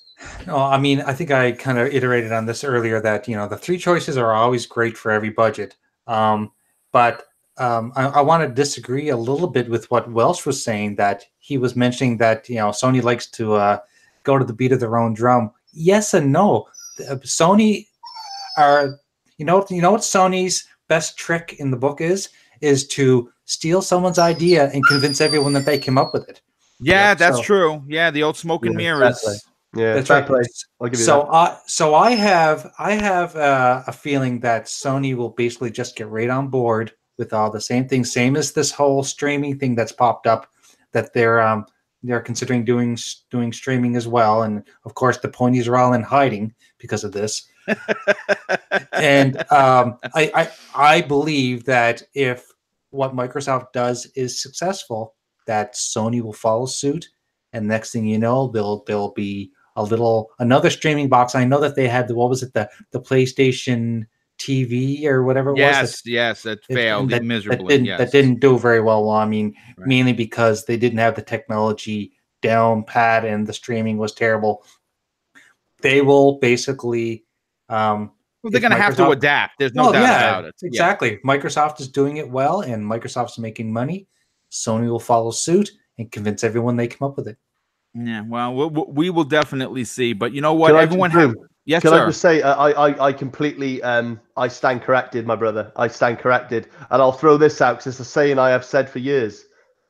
Xbox innovates, PlayStation imitates. Nice. Exactly. Well, very well said. Well, listen, that was a fantastic topic. I want to move on to one that's a little fun. With the Game of the Year videos releasing in the next few weeks from just about every YouTuber, I thought it would be really cool for the panel to talk about their top 5 games of 2018. Now, this isn't a Game of the Year discussion. It's just your personal top 5 games in no particular order. But it's safe to say that there have been so many games across the Xbox, PS4, Switch, and PC in 2018 that it appears people's top 10 lists are going to be extremely difficult to put together. There's no doubt about it. So before I get the panel's games, I want to kind of just throw mine out there because normally as the host, I don't get to answer the question, so I feel excited. Okay, here are my top 5 games in no particular order for 2018 that will show up in my top 10. I'll say that. God of War for the PlayStation 4. I put 70 plus hours into it. I absolutely loved every second of that game. I thought it was fantastic from start to finish. Assassin's Creed Odyssey. Man, I just broke 175 hours in that game, and I'm not sorry about one of them. I absolutely love everything about it. I love the open world. I love the graphics. There's just nothing about the game I don't like. Spider-Man on the PlayStation 4. My God, I love that game. I'm like 4 trophies away from a platinum. I cannot wait to play the DLC. I have not played any of it, shamefully enough, because I've been doing a lot of work on this channel, and I just haven't been playing as many games. But I'm going to get back to it during the holiday. The one that I think is not talked about enough is Detroit Become Human. I absolutely adored every character. 3 different stories, 3 different perspectives. If you have not played that game and you own a PlayStation 4, please go buy that game. It was fantastic. And last but certainly not least for me is Far Cry 5. Again, another Ubisoft title. I'm in love with that company. I love everything that they do. If you're listening, I'm here. My DM is open. Community manager job. I will take it immediately, Ubisoft. Please hire. But that would be my top 5. So, Shady, I want to go to you. What are your top 5 games for 2018? My top 5 games in no particular order, and a disclaimer, because I know there's people out there that say, you can't have a game on your top list if you haven't beat it. No, that's ridiculous. You don't. I'm not a fan of that. I mean, it's never been an issue unless it's a Telltale game, something like Detroit, where the narrative is going to make or break my game. The ending, no matter how good or how bad that is never soured an experience. I know a lot of people with like Mass Effect 3, that ending killed them. Didn't bother me at all. My experience with that was fantastic. Right. So my top 5 for the year, in no particular order, I went with Battlefield 5. I'm a huge multiplayer guy, and that multiplayer is just butter. It's fantastic. Nice. Hell of a time out there. It's awesome. I love it. So that's on the list for me. I also went with, I'm going to get it out there, Destiny 2 Forsaken. Nice. Good pick. Because it costs as much damn near as a full game did. And the amount of content that they put in there, and they really like overcharged the Destiny 2 experience, in my opinion. My brother, that's his favorite game, and we play it together all the time. So I've had a wicked experience over the last year with that. So that's up there. I also went with Monster Hunter World, which kind of surprised me. It surprised me that it was even on my list. But that when you go to Xbox and it gives you kind of your 2018 rundown, that was my number 2 most played game. And when I think back on that, I really like looter shooters. And that's basically a looter, but not a shooter, right? You're hunting, you're looting, you're gearing up, rinse and repeat. And again, my brother really liked that game, and we put in huge time together. So I had just a blast. And that's a really good example for me on a story and narrative and all that actually got on my nerves so bad that it drove me wild when those scenes came up, when the cutscenes and all that stuff. I cared nothing for that. I just liked the gameplay loop. So when I play these games, it doesn't take me long to know if it's going to be a damn good, game of the year contender for me. I don't need to see the end. And on from that, I've got Red Dead Redemption 2. I mean, the game speaks for itself. Anyone who's laid eyes on this thing knows this is a game of the year contender for any gamer out there, I would think. So I don't need an explanation there. And then I went with God of War. I put in about 12 to 14 hours when it first came out, and it took me a while to get over my bias. I'll admit that. And I was never into God of War, so I didn't know who Kratos was in the lore. I looked up a few videos on the past games, what had happened, and I ended up having an amazing time while I was playing it, and I can't wait to get back into it and just rip it up. It winning Game of the Year upset me for about a day, maybe. I thought it was going to be Red Dead Redemption 2. That's all silly stuff, but it is a stellar game. That game is a masterpiece. If you like hack and slash games and role playing and a lot of story, and it is just so well delivered, kudos to Sony, man. That is the best playing game I played on that platform. And yeah, that wraps it up. I wanted to put Assassin's Creed and I wanted to put Far Cry on there, but I found that those games, as great as they were, they play very similar to the games in the past, where the games that I did have on my list, I thought were all different, game changing, and a little bit different, other than Destiny. I mean, it was Destiny, but I just had such a good time with that expansion. Well, listen, that was a great list, dude. Fantastic. Real quick, Predator H2O, my brother, for the $5 super chat. He says his Pred's top 5: AC Odyssey, God of War, Red Dead Redemption 2, Tomb Raider, and he says GRFS. Yep, still playing that. So that's a strong list of games. Thank you so much for the $5 super chat. I want to announce the next winner. Creep Freak with the $25 gift card. Congratulations, dude. I will be hitting you up in the DM later on this afternoon to find out where you want that gift card to go. Okay. I want to go to Noof. Noof, you're very vocal about what you like, what you don't like, and I love that about you. What were your top 5 games of 2018? Well, my list is pretty simple and it's cut and dried. I'm going to start with number 5, Vroom Forza Horizon 4. Nice. That Great pick. Blew the doors off of racers this year. There was really no competition for it because it was that damn good. I didn't know that Playground Games could raise the bar higher than 3, but holy shit, they still did it. I don't know. But anyway, that game is amazing. If you haven't played it yet, that's one of those games on Xbox you definitely should be trying out. Number 4, swing to the left, swing to the right. But hey, looks like Insomniac got it right. It was Spider-Man, probably the best version of Spider-Man we've ever played or seen. A phenomenal game, a ton of fun. Yeah, it has the traditional boring side quest from time to time, but it was an amazing adventure. The graphics look great. I've never seen the city of New York in that area represented as well as it probably was in that game. It looks so cool. Just a great experience. One of those games you can play for 20 minutes and love it, or you can play it for hours on end. It's just one of those things. Number 3 was the game that I hoped would have been my game of the year because its predecessor was. And that was Rise of the Tomb Raider. So number 3 for me, Shadow of the Tomb Raider, game that for some reason is not getting the love it still deserves. Shame on you guys, everybody out there. If you haven't played this or bought it yet, shame on you. It's an amazing game. It's right up there with the tops this year. I think they knocked it out of the park. I think the difference was it was just that, it's a bit more of the same. And, which probably a good thing. If it, much in the same. If it works, Noof, right? Exactly. But it was kind of like the way a lot of people felt about Assassin's Creed Origins to Odyssey, et cetera, like very similar, but enough differences to make it a sequel. Number 2, and this is the one I thought would be my number 1, Red Dead Redemption 2. Okay. Just an incredible game. The experience is off the charts. There's so much you can do. The game is just enormous. I love the little attention to detail that Rockstar always nails. You know what I mean? Everything from like the muscles in a horse moving when the it's just all these little things, and it's just a great experience that I'm not even close to even finishing. I'm only in chapter 3, but it has to be right up there. Even from what I've played, it's just an incredible game. And finally, this was the game that took so many risks. It was a game that either could have killed this franchise or revived it. God of War, PlayStation 4. Great pick. kudos to Cory Barlog and that team, because man, what a risk they took with that franchise, taking it out of its Studio 3D overhead sort of view, more of its arcadiness feel, I guess, from its predecessors, to being more of a story-driven, focused game with immensely heavy combat. It's kind of crazy because everybody crapped on Rise Son of Rome for Xbox, right? At least a lot of other people did. But if you look at it, this game in itself borrowed so many aspects from Rise Son of Rome. Wasn't even funny.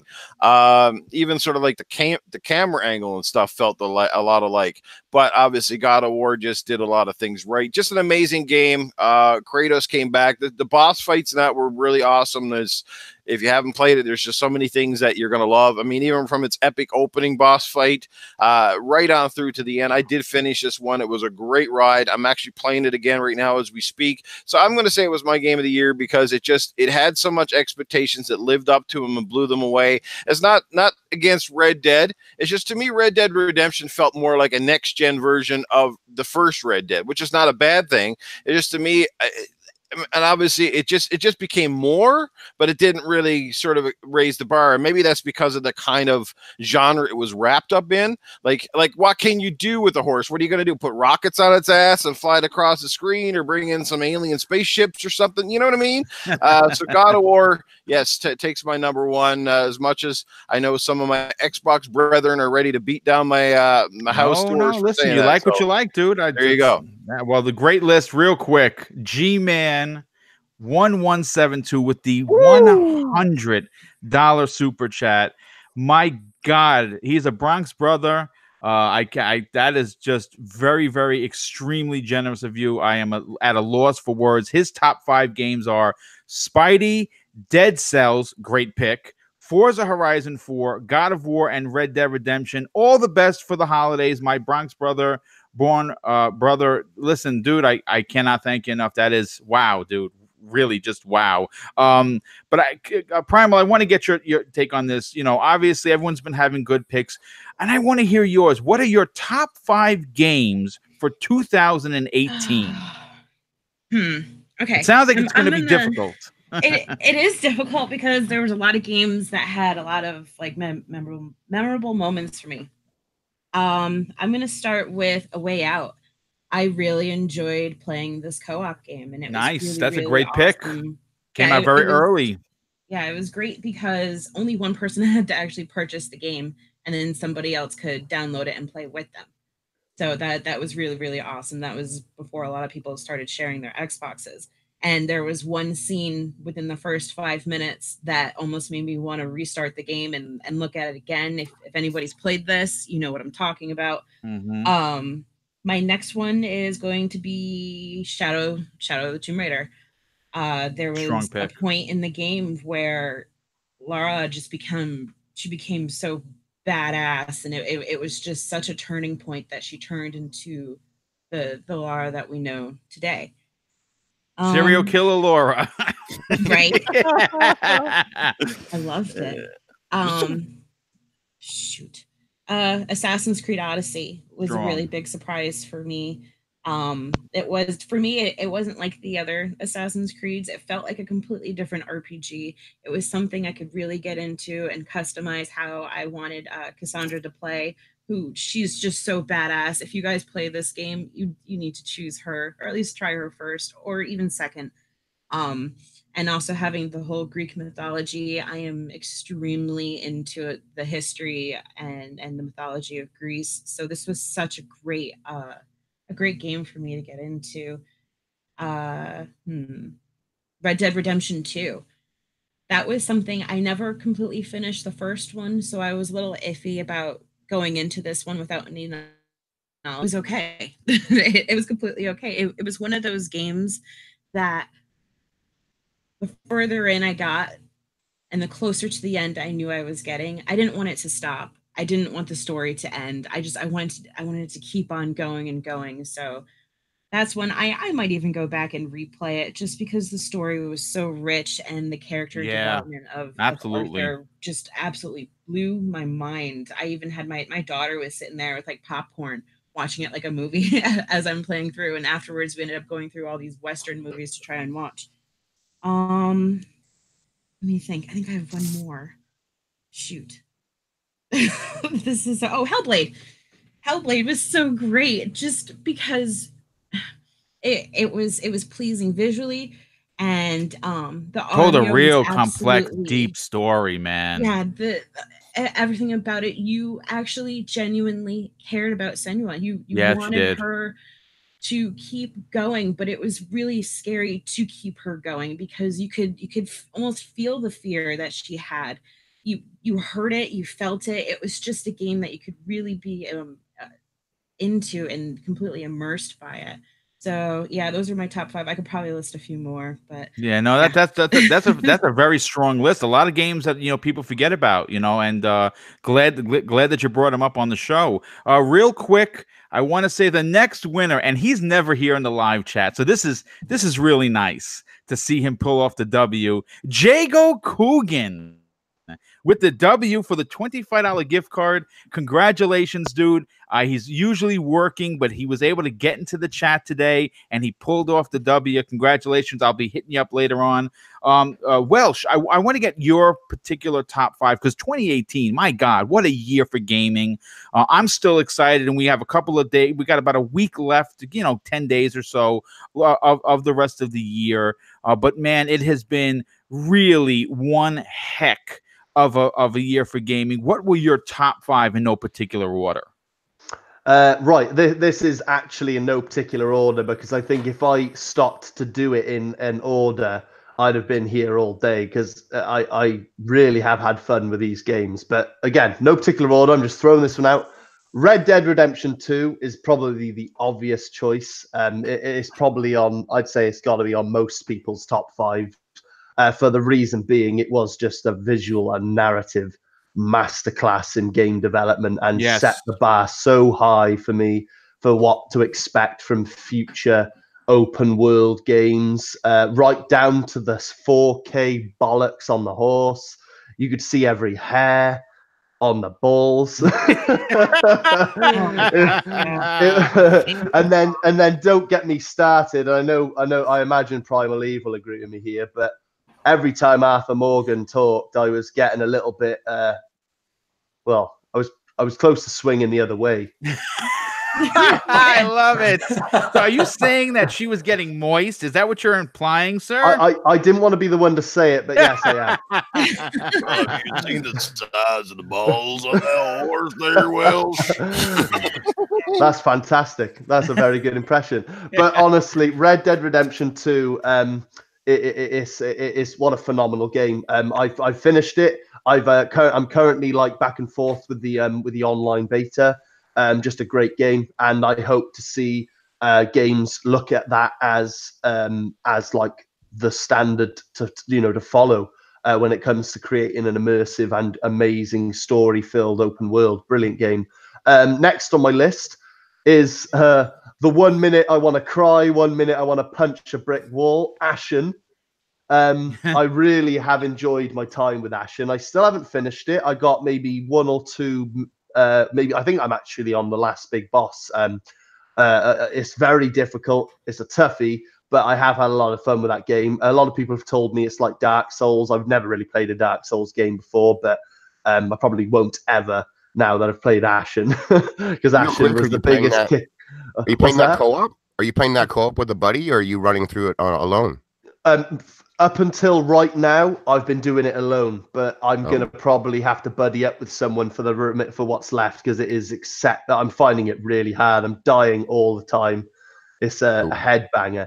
But like that's not taking anything. I really recommend that game to anyone. At least try it, especially if you're on Game Pass, because I've had a lot of fun with that one.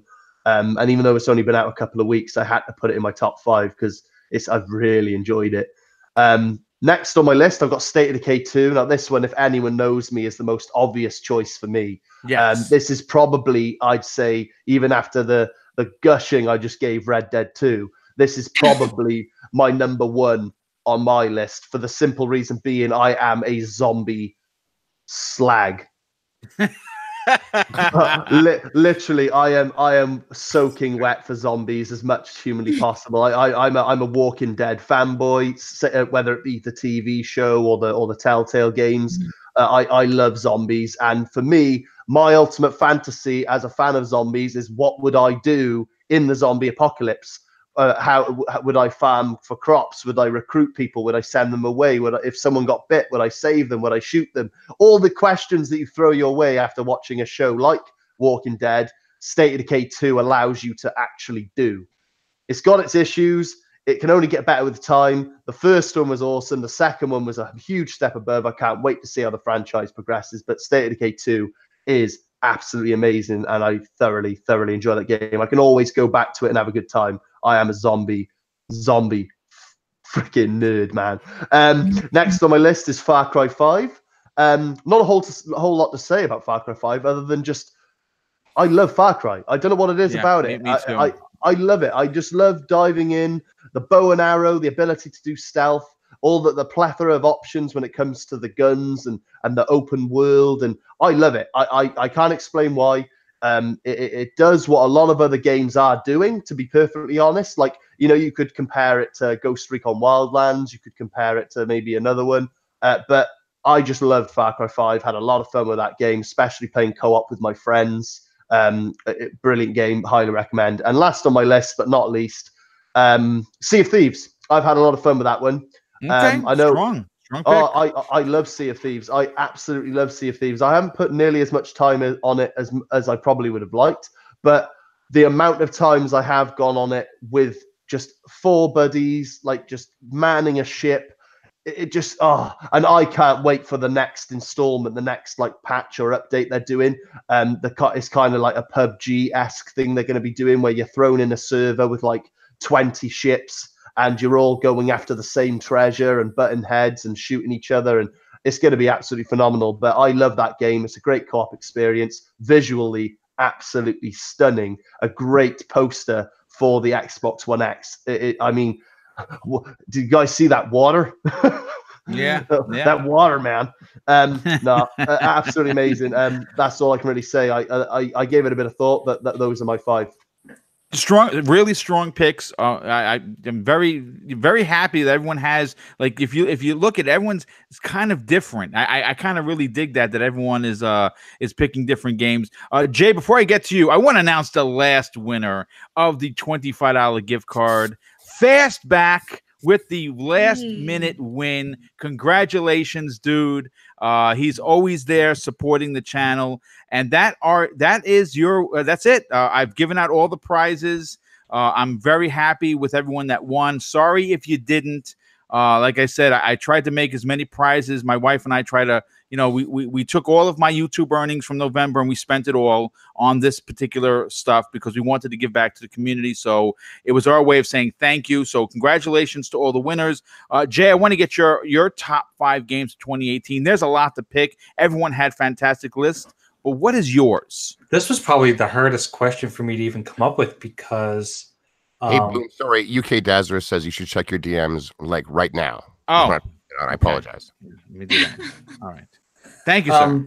Okay, so I have such a short attention span that I jump around at a lot of games all the time. And for you to ask me what are my top 5 games, I didn't even know how to answer that. So basically what I did was I went into my previously played games and looked at what did I play the most.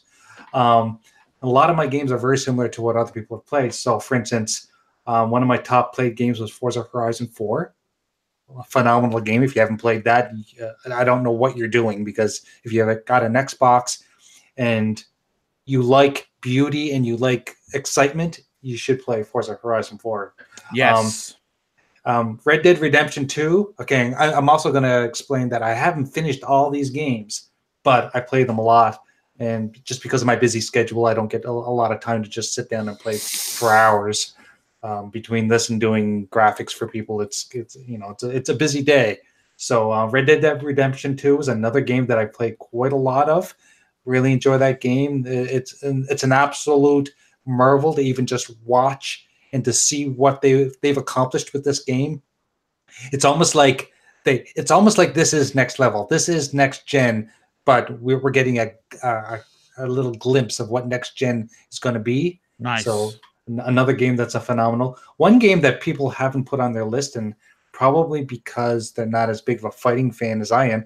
Soul Calibur 6. Oh, good strong pick, dude. Yeah, Yes. came out, and I'm a huge Soul Calibur fan ever since the Dreamcast. Snatched that up right away, and my God, it's a beautiful game. It's got some new mechanics that I really love. Sure, the campaigns aren't really long in all these fighting games, but as a fighter, it holds up there. It's strong. It's got some great mechanics. Something that, if you like fighting games, I think you would love it. What am I down to? So that was 3. Yes. I'm gonna say Far Cry 5. I played a lot of Far Cry 5, and another game I have not finished yet, mainly because I kind of get stuck in these levels where if my patience gets frustrated and I don't, I'm trying to get past a certain section to continue the story, and if I try it 2 or 3 times and I don't get through it, I usually put it away. And because I've got so many games to play, I put it away and then I get distracted with other things. So Far Cry 5 would be number 4. And number 5, which is a new release that just came out on Game Pass. And no, sorry, did not come out on Game Pass. It was nominated for Game of the Year. Was Dead Cells, or it was nominated for Action Game of the Year and it won, I believe. Strong pick. Dead Cells, and I'm such a huge old school guy that that game really spoke to me. It's got a little bit of Metroid in there. Yep. It's got some Ninja Gaiden in there, old Ninja Gaiden where you're slashing. It even reminds me a little bit of Ori and the Blind Forest, if you tell you the truth, the way that the levels are. I really enjoyed that, and the fact that when you die, you kind of start from the beginning. And anyway, it's just one of those games that if you like old school, and if you like the combination of old school and new school, I think it's a game that'd be right up your alley. So I think those are my top 5. I could go on. I've got so many favorite games. I've been playing so much. I started Blow recently. Blow's a great game. I'm constantly pushing on different things. Like I even once in a while pick up Forza Horizon 7, even though Forza Motorsport 7, which is an older game, but I play that a lot. So, and I even started, there's just so many games, but those would be my top 5 for sure.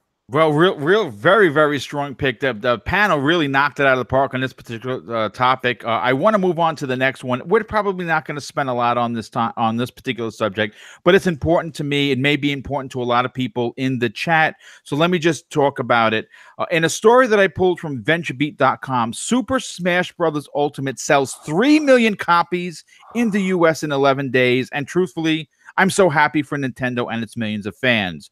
What I find so impressive about Super Smash Bros. Ultimate is that it contains every fighter in the series' history. This is by far the biggest love letter in gaming as we know it. And old school cats like myself get a kick out of seeing Snake from Metal Gear fight alongside Simon Belmont. I mean, to see that on the screen is just, it's breathtaking as a fan who grew up on the NES days. There's nothing like having Toon Link beat the snot out of Ryu from Street Fighter, something you've never thought you'd ever see. The character list is standing at a stout 71 fighters, with 5 DLC entries coming in 2019. We had one earlier that was announced. It's Joker from Persona 5, which is just absolutely amazing. I mean, look, Super Smash Bros. Ultimate is already a huge hit in the US, with the fighting game selling over 3 million copies in just 11 days. Mind you, it released on December 7th. This is according to the Nintendo and industry tracking firm, the NPD Group. This makes Ultimate the fastest selling Switch game in the US history. And what's great about it, forget that it's the fastest selling in the franchise. The fact of the matter is that we're just talking about the US. We have not even addressed the fact that it probably sold as much, possibly more, in the Japanese region. There's no doubt about it. I mean, they are big fans of the series. Switch is huge in the Japanese market. I really want to see an overall number. I called 10 million before the end of the year. I think I'm going to get that number. I'm really excited, but you know what? Again, it's probably not on everyone's wheelhouse, but So Shady, I want to get your take on this. First of all, are the sales numbers impressive? And are you a fan of Smash Brothers? The sales numbers are insane. I don't quote me, but I think I just read recently that it did something like 5 million global in 3 or 4 days. Like it's doing Spider-Man in bigger numbers. Yes. There is no denying Smash is absolutely massive. I know it's in my house, and my brother and my roommate absolutely adore it. They invite over their friends. There's like 8 people over, and they're going bananas playing That's Smash. Awesome. I love it. And I sit and I watch because of the atmosphere. It's absolutely fantastic. But I don't play Smash. I'm not a big fan of the game. I really never was. But if I could choose a character myself to put into the franchise anyways, I would go with someone from Killer Instinct. I think I would pick either Fulgore or maybe Orchid. I think maybe some of the... Oh, she'd be a good pick for that. Yes, absolutely. Some of the young teens out there, where, you know, they might either look up to her or, you know, maybe have a little crush on her, perhaps. You know what I'm saying? Yes. But I would go with one of those 2 characters. Killer Instinct is my all-time favorite fighter, and to have one of them in there might actually make me play the game when everyone's coming over having their Smash parties. Yeah, that's a great pick. Noof, I want to get your get your opinion on this. So obviously, So Shady brought up a good point. 5 million in 3 days. Like I said, I'm calling 10 million before the end of the year. It's going to be a big Christmas sale, no doubt about it. Are you impressed with this? And are you a fan of the fact that you get to see all of these characters from the 8-bit era in just one location? It's me, Mario, and I like to smash you in the face. Look, man, I didn't know it was possible for Nintendo to sell 5 million pieces of shit in 3 days, but okay. Listen, if you don't like it, you don't like it. That's your opinion, brother. Look, all joking aside, look, I don't hate on the game. It's just not my cup of tea. But look, 5 million, yes, it is an incredible number. What's even more incredible is Nintendo Switch does not have close to the install base. It might be closing on the Xbox, but not quite as much as the Xbox, and definitely not as much as the PS4. So that makes the number that much more impressive. Okay, so kudos to Nintendo. Like I said, Nintendo is the only company out of the big 3 that can march to the beat of their own drum. I swear to God, they're in a concert and they're the only band that exists, because nobody seems to buy them at all for anything else but Nintendo games, which is a rarity. It's kind of like going to one of those concerts, you know, where they have 10 bands, but you only show up for the one. Well, that's Nintendo, right? They just rule the roost. But kudos to them. I mean, a large part of what makes this game attractive, I guess, it is fun. It's a game that always emphasizes multiplayer. You can play it with multiple people on split screen and now online, which is cool. And there is a ton of characters, as you alluded to, Boom.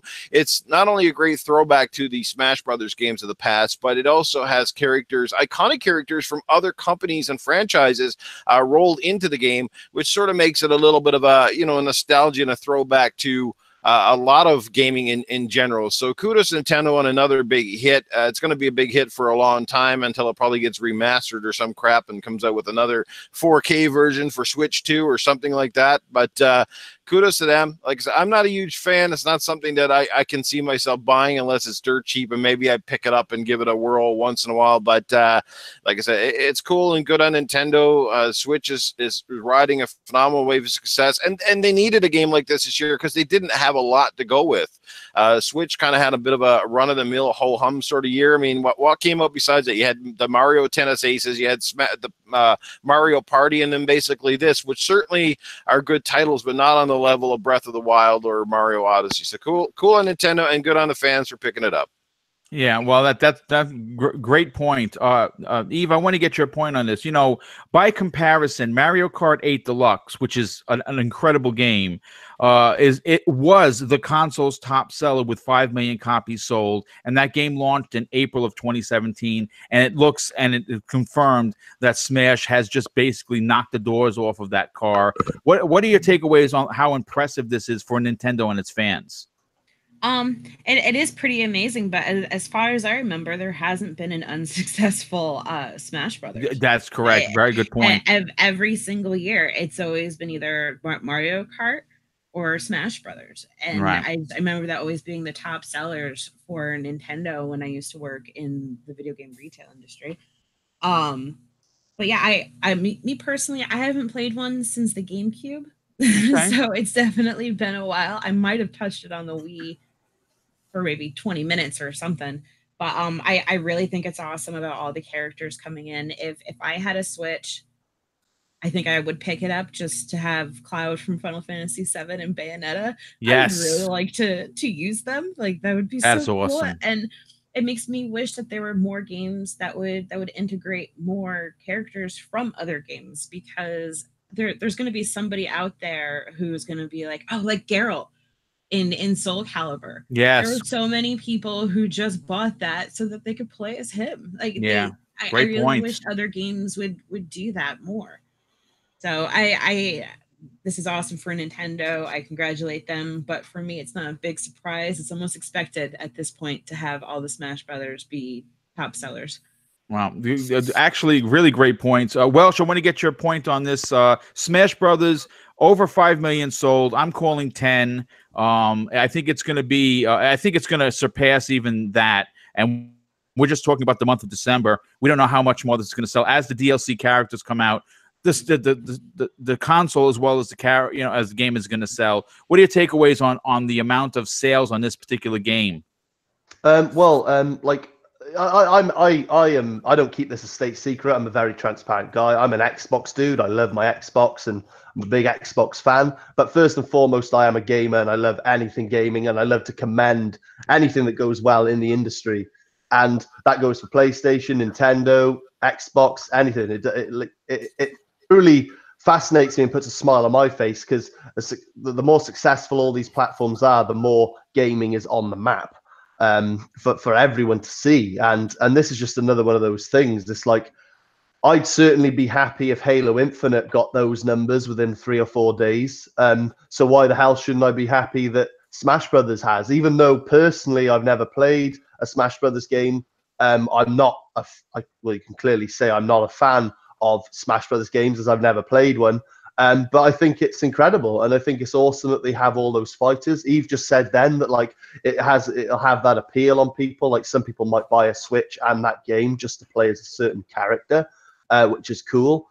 And all I can say is this: like based on the overall outside looking in, as someone who isn't even a Nintendo Switch owner, has no interest in Smash Brothers as on a personal level, it's a very amazing feat, and I wish them all the success. I hope that number continues to grow, because, well, obviously a lot of work went into that game, a lot of work's gone into the Nintendo Switch. It's popular, people are liking it, and I just like to see things do well.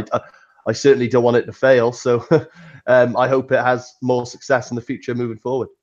Well, listen, that's a great point. And certainly last but not least, J-Dubs, I don't know if you have a Switch, but, Nintendo was on the brink of disaster with the Wii U. It failed miserably.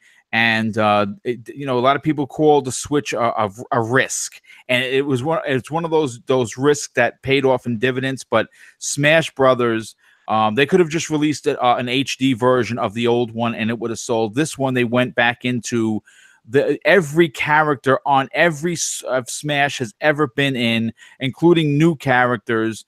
This is a big deal for Nintendo. It's a big deal for the Smash community. What are your takeaways on the success of this title? Oh, it's definitely a big deal. I really can't say a whole lot about Nintendo, because I really haven't owned a Nintendo console since the GameCube, and I know people are going to crucify me in the chat. No, listen, dude. Again, gaming's expensive. Not everyone could support all 3 consoles. Well, exactly. That's a fact. Exactly. And just speaking on that, like I am an Xbox guy, not because I hate PlayStation, I hate Nintendo. It's basically budgetary, Right. It's hard to convince when you're older, like we are, and you have kids and you have family and you have bills to pay. It's hard to convince your wife, who's not a gamer, that you need more than one console. It's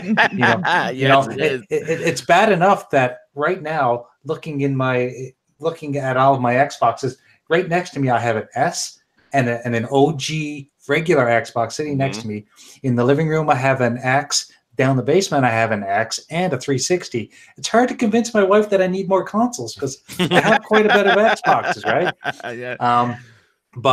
And I've said this before, that if I was to go and get a second console, it would be a Switch, mainly because I like the games that they have, and I really love the Pro controller, because of the button layout. It Yes. looks exactly like an Xbox controller. And if a lot of people may or may not know that I play games with one hand, and I've chosen the Xbox because the controller really caters to that. I've tried playing PlayStation with one hand, and just because of the thumbstick layout, it's really, really difficult. Yes. Exactly. So I've really gravitated towards Xbox, and mainly probably because, I was a Dreamcast guy, and Xbox kind of took it.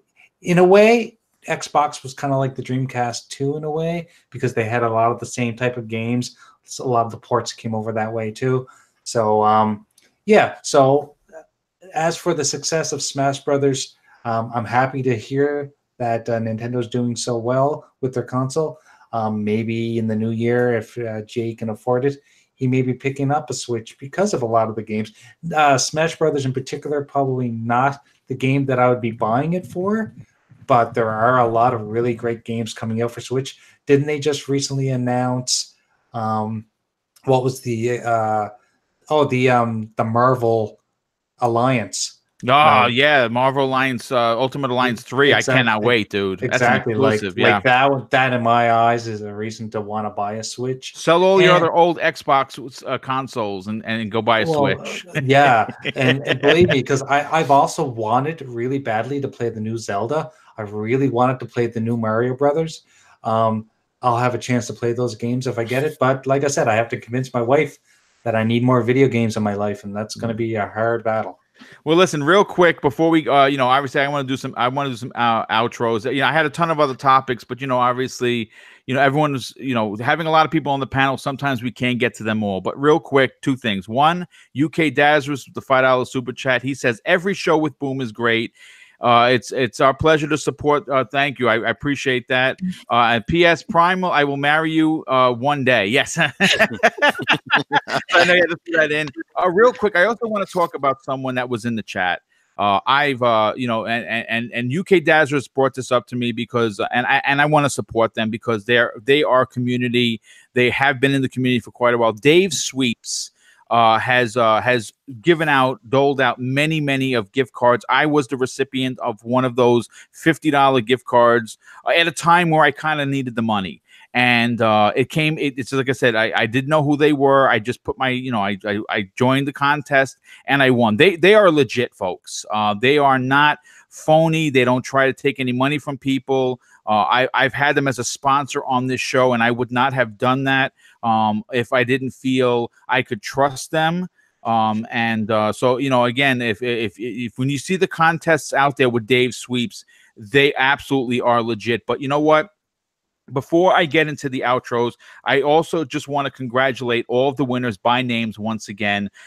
Today's winners, and there was a lot of them. You had Cybernox, you had Vogelskrieg, UK Dazrus, Lunch Bizzle, Jago Coogan, Fastback, Creep Freak, HR Bomber, and Dreadpool. Congratulations to all the winners. Merry Christmas. I hope that these prizes are something that you are happy about. It's something both my wife and I really worked hard to put together. But of course, I have to thank the chat once again. The donations were bananas. Thank you so much. The chat is always on fire. You guys treat each other with respect. That is something I really look forward to. I want my chats to be a fun place, a safe place to come and hang out and just talk games. And you guys do it each and every time. I also want to thank the 190 plus people watching.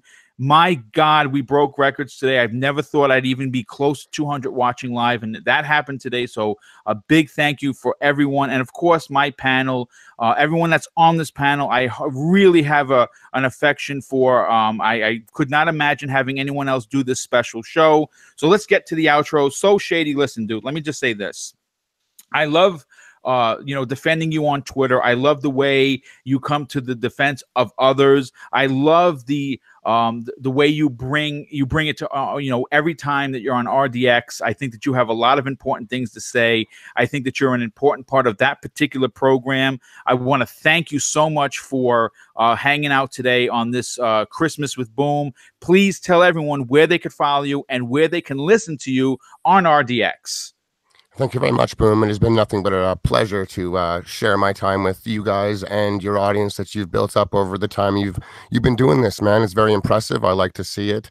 And have a Merry Christmas, everybody. I am So Shady. You can find me on Twitter at the Sesh Empire. Like Boom said, I show up every Tuesday on RDX Podcast on Dealer Gaming's YouTube. It's a great time since I've entered this community. I absolutely love it. I'm pretty active on Twitter. That's about it. Thank you so much for having me. Again, Merry Christmas, Happy New Year, Happy Holidays, all those good things. Wonderful. Absolutely. And Noof, listen, you never disappoint. They don't call you No Chills for no reason. We've become very close friends. It is an absolute honor to podcast with you as much as we can get to hang out. We've gamed on Titanfall. We will game on other future titles, no doubt. I think Anthem is something we're both going to be playing hardcore. But you know, like I said, wherever you show up, you always bring great gaming knowledge. You are an asset to this community. I'm really happy to call you my friend. Please tell everyone where they can follow you, where they can check out your YouTube channel, and more importantly, listen to you on the Game Dosage podcast. Yeah, I was going to say congrats to you on this show and for having this amazing panel. The chat, it's been late. You gave away some amazing prizes today as well. And you know what? You're a hell of a lot closer to hitting that 300 mark number than we are in the Game Dosage podcast. So if we keep up going the way we're going, we might have to give you the console to give away. Because, we've been struggling to get there. But you know what? It's been phenomenal. This has been a great time. I really enjoyed and look forward to being here. And I can't wait to come back on future episodes of Breakfast with Boom. Again, to the panel, it's awesome. It's really great too to get to hang out with guys like J Dubs and So Shady and the Welsh Gamer and my co-host Prime Lee from the Game Dosage podcast. So yeah, I had a lot of fun here today. I tried to keep it as down low as I could. You did a great job. You kept it really PG, and I appreciate that. Thank you, sir. Yeah, I tried to keep it a little bit of shame in my game today, so but, that's it for me, guys. Boom, boom, kaboom, Noof is leaving the room. Want to say happy holidays and Merry Christmas to each and every one of you. May you find happiness, love, and most important of all, health, because God knows we've all struggled with that a little bit this year. Yes. And when you're not happy and you're not healthy, it makes gaming a real chore and hard to do. And I didn't get as much gaming in as I wanted in 2018. Hopefully, I can find more time in 2019 and to get to hang out with some of you fine people online as well, because honestly, like you know, that's where it happens. Outside of the podcasting and stuff, man, you can have some great times with your friends playing games. Because I got to give a shout out to Sea of Thieves. I never thought that would be one of my most played games of this year, but it actually was. So kudos to that game and all of the weird fun that it brought along the way, but it did capture an audience. So kudos there. That's it for me, guys. Take care. We'll see you soon. God bless, and big love to Boom for putting on one hell of a show today. Well, thank you so much. And Primal Eve, listen, you know, you've had a tough year. You know, a lot of people didn't know you had some health-related issues. To be honest with you, it is so. I'm so excited that you're here because you're getting well. You're trying new things. You are really an asset to this community. I love, you know, that you have a bad, you know, a bit of a little nasty side to you. I think that you know, but it's great. It really is, because you know. A lot of people like to play coy, whereas you just tell it like it is. I think that you are a real light in this community. You bring it every time you're on the Game Dosage podcast. Please tell everyone where they could follow you, and more importantly, listen to you on that show. Okay. Well, thank you so much, Boom. That really means a lot to me. I also had to try, and I didn't swear for the first time on any podcast. I know. I'm so proud of you. It's so crazy. Like after this, I'm going to be dropping F-bombs to myself, like having a Tourette's moment. Yeah, thank you so much. I'm really honored for you to be asking me to be on this panel with these great guys.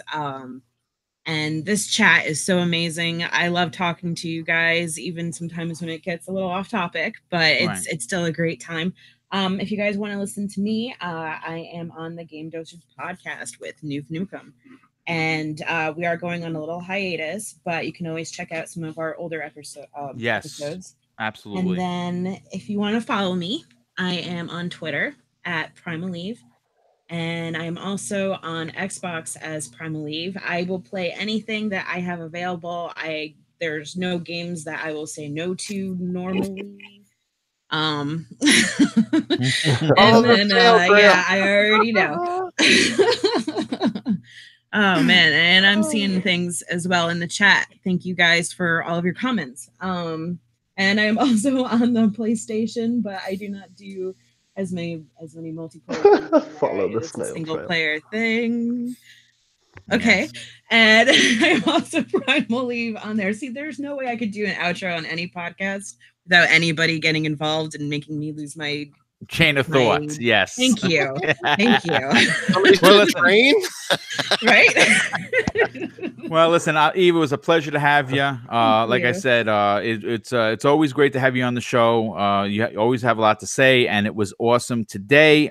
Welsh, my brother from another mother, my co-host on the Xbox Factor podcast. I, of course, asked him immediately, and he agreed to be on here. I'm thrilled that you took the time to hang out with us today. Please tell everyone where they can follow you on Twitter and what's going on with the Dragon X podcast, if people are wondering. First, I just want to say I think the PG tags Went right out the window. Yes. This last 5 minutes, I've seen Moist follow the snail trail. I've seen hashtag Moist forever. Oh my god, absolutely phenomenal. Boom. I have to address Shady, Eve, Noof, J-Dubs, and saying phenomenal panelists. Always a pleasure to partner up with you guys for a show. Thanks for being here. I've certainly enjoyed myself talking and listening to you guys. The the seventh panel member, which is the chat, you're all absolutely amazing. I have the pleasure of interacting with you guys on a weekly basis for the Xbox Factor, and you guys never fail to disappoint. You are amazing, each and every one of you. I love you all. And then boom, I have to just say, man, I know I say this weekly, but I'm going to say it in front of all these guys on the panel. You are a remarkable, remarkable person with an incredible talent as a host. You're very well prepared. You make our lives easier, and you are an absolute gent. And I absolutely love you like a brother, man. So thank you. I love you too, my brother. Thank you. That's awesome of you to say. And like I said, I have a respect for the people that take the time to show up to the show, and I want to make sure that each and every show I do is something that you can listen to, whether you're folding the laundry, going shopping, in the gym, wherever, home, playing games, and that you enjoy the topics. They're always going to be fresh. They're always going to be well thought out. Thank you for that compliment. And last but certainly not least, J-Dubs, listen, you've had a tough year. I obviously could not imagine closing out this Christmas episode without you on the panel. You won't be playing games with one hand for much longer, but that is between me and you, unless you want to make talk about it. But I'm really interested to see your Xbox Gamer Picks site grow. I think that your talent with art is really second to none. You've helped me out. You've helped my channel grow with your incredible ideas, and I think more and more people should flock to your site and get you to do gamer picks for not only the Xbox, but of course the PlayStation as well. Talk about that for a second before we get out of here. No, listen, Boom. I can't even express enough thanks to you, and I will go into a little bit of detail because you deserve the thanks that you get. Boom has actually gifted me for Christmas the Xbox adaptive controllers, and he announced that to me yesterday, and I was blown away, and I had to jump onto a chat with him right away and to thank him personally about it. It's like phenomenal. Like, that's probably one of the best Christmas gifts anyone's ever given me. I never thought I would ever see a device like this come to fruition, and I'm glad that it has. I can't wait to actually play with it and to show people how it's used. So I'm not going to go into a whole lot of detail, but Boom, you are like a brother to me, and I think I've said this to you 100 times every time we chat. We get into little rants and we just talk and talk and talk, because we can. We have a lot in common. So anyway, thank you so much. As I'm not going to go into another plug about Xbox Gamer Picks. Everyone knows where to find me. Find me on Twitter. I'm the graphic_god. I do dabble a little bit in YouTube. I have a podcast that I share with a few friends called Retro Renegades. We play a lot of old games. Find us there on Tuesday nights at 7 p.m. Eastern. And that's about it. Thank you so much. This was an amazing panel. I feel privileged to even be part of this group. as soon as I heard that you were doing this this Christmas show, you know, I think I was the first one to say, I got to get on that panel because, you know, I don't get a chance to podcast with you near enough. And knowing that I had this day off, I was going to, you know, I want to spend it with my friends. And you guys are all our friends. They definitely are friends. I don't care what anyone says. You know, a lot of people kind of look down at, well, you only have friends on the internet. Well, guess what? Some of these friends, you know, mean a lot to you because of the things you have in common with them, the things that, you know, just the passions you have for each other. Yeah, the things that matter. Absolutely. Exactly. It's the things that matter. I mean, you could have a friend for 20 years, but you may only speak to them once a week. These people that I talk to on Xbox Live and on Twitter and on YouTube, I talk to them weekly. You know, we have a strong connection. So happy holidays to everybody. Whatever holiday you celebrate, I hope you spend it with your family, and I hope everyone has a great, safe time. Yes, absolutely. Well, listen, you know what? I want to close out the show once again. You have made 2018 probably one of the most special years I've ever had in gaming, allowing me to have a show, you know, each and every week. Now, you know, obviously the focus has been strictly live content on the channel. I feel more alive behind the microphone. The amount of preparation that goes into each one of these shows is something that I'm enjoying more than gaming. If you've noticed, I have not been on Xbox Live almost in steadily in 2 weeks because of the amount of shows I've been doing. So there's a lot of preparation behind the scenes, and I'm actually enjoying that more than I'm enjoying gaming, surprisingly enough. But 2019 is going to be fantastic. The content is going to be really in your face. Lots of new live content that's going to be added to the channel. I want to thank the chat. I want to thank my panel. I want to thank the extremely generous donations that people gave today. It's just really breathtaking. I want to wish everyone a Merry Christmas, a Happy Holidays, a Happy New Year, and more importantly, and this is the police officer me coming out, please, folks, this time of year, a lot of people like to drink, and I get it. We're all adults. Please drink responsibly. You never want to be that person that just wiped out a family of 4 because you didn't know how to handle your liquor. So I'll end it with that. Please don't drink and drive. Have a happy holiday, a safe holiday, and more importantly, a healthy one. And I'll see you next week on the last episode of 2018 with Breakfast with Boom. Have a great day, everyone. Thanks again.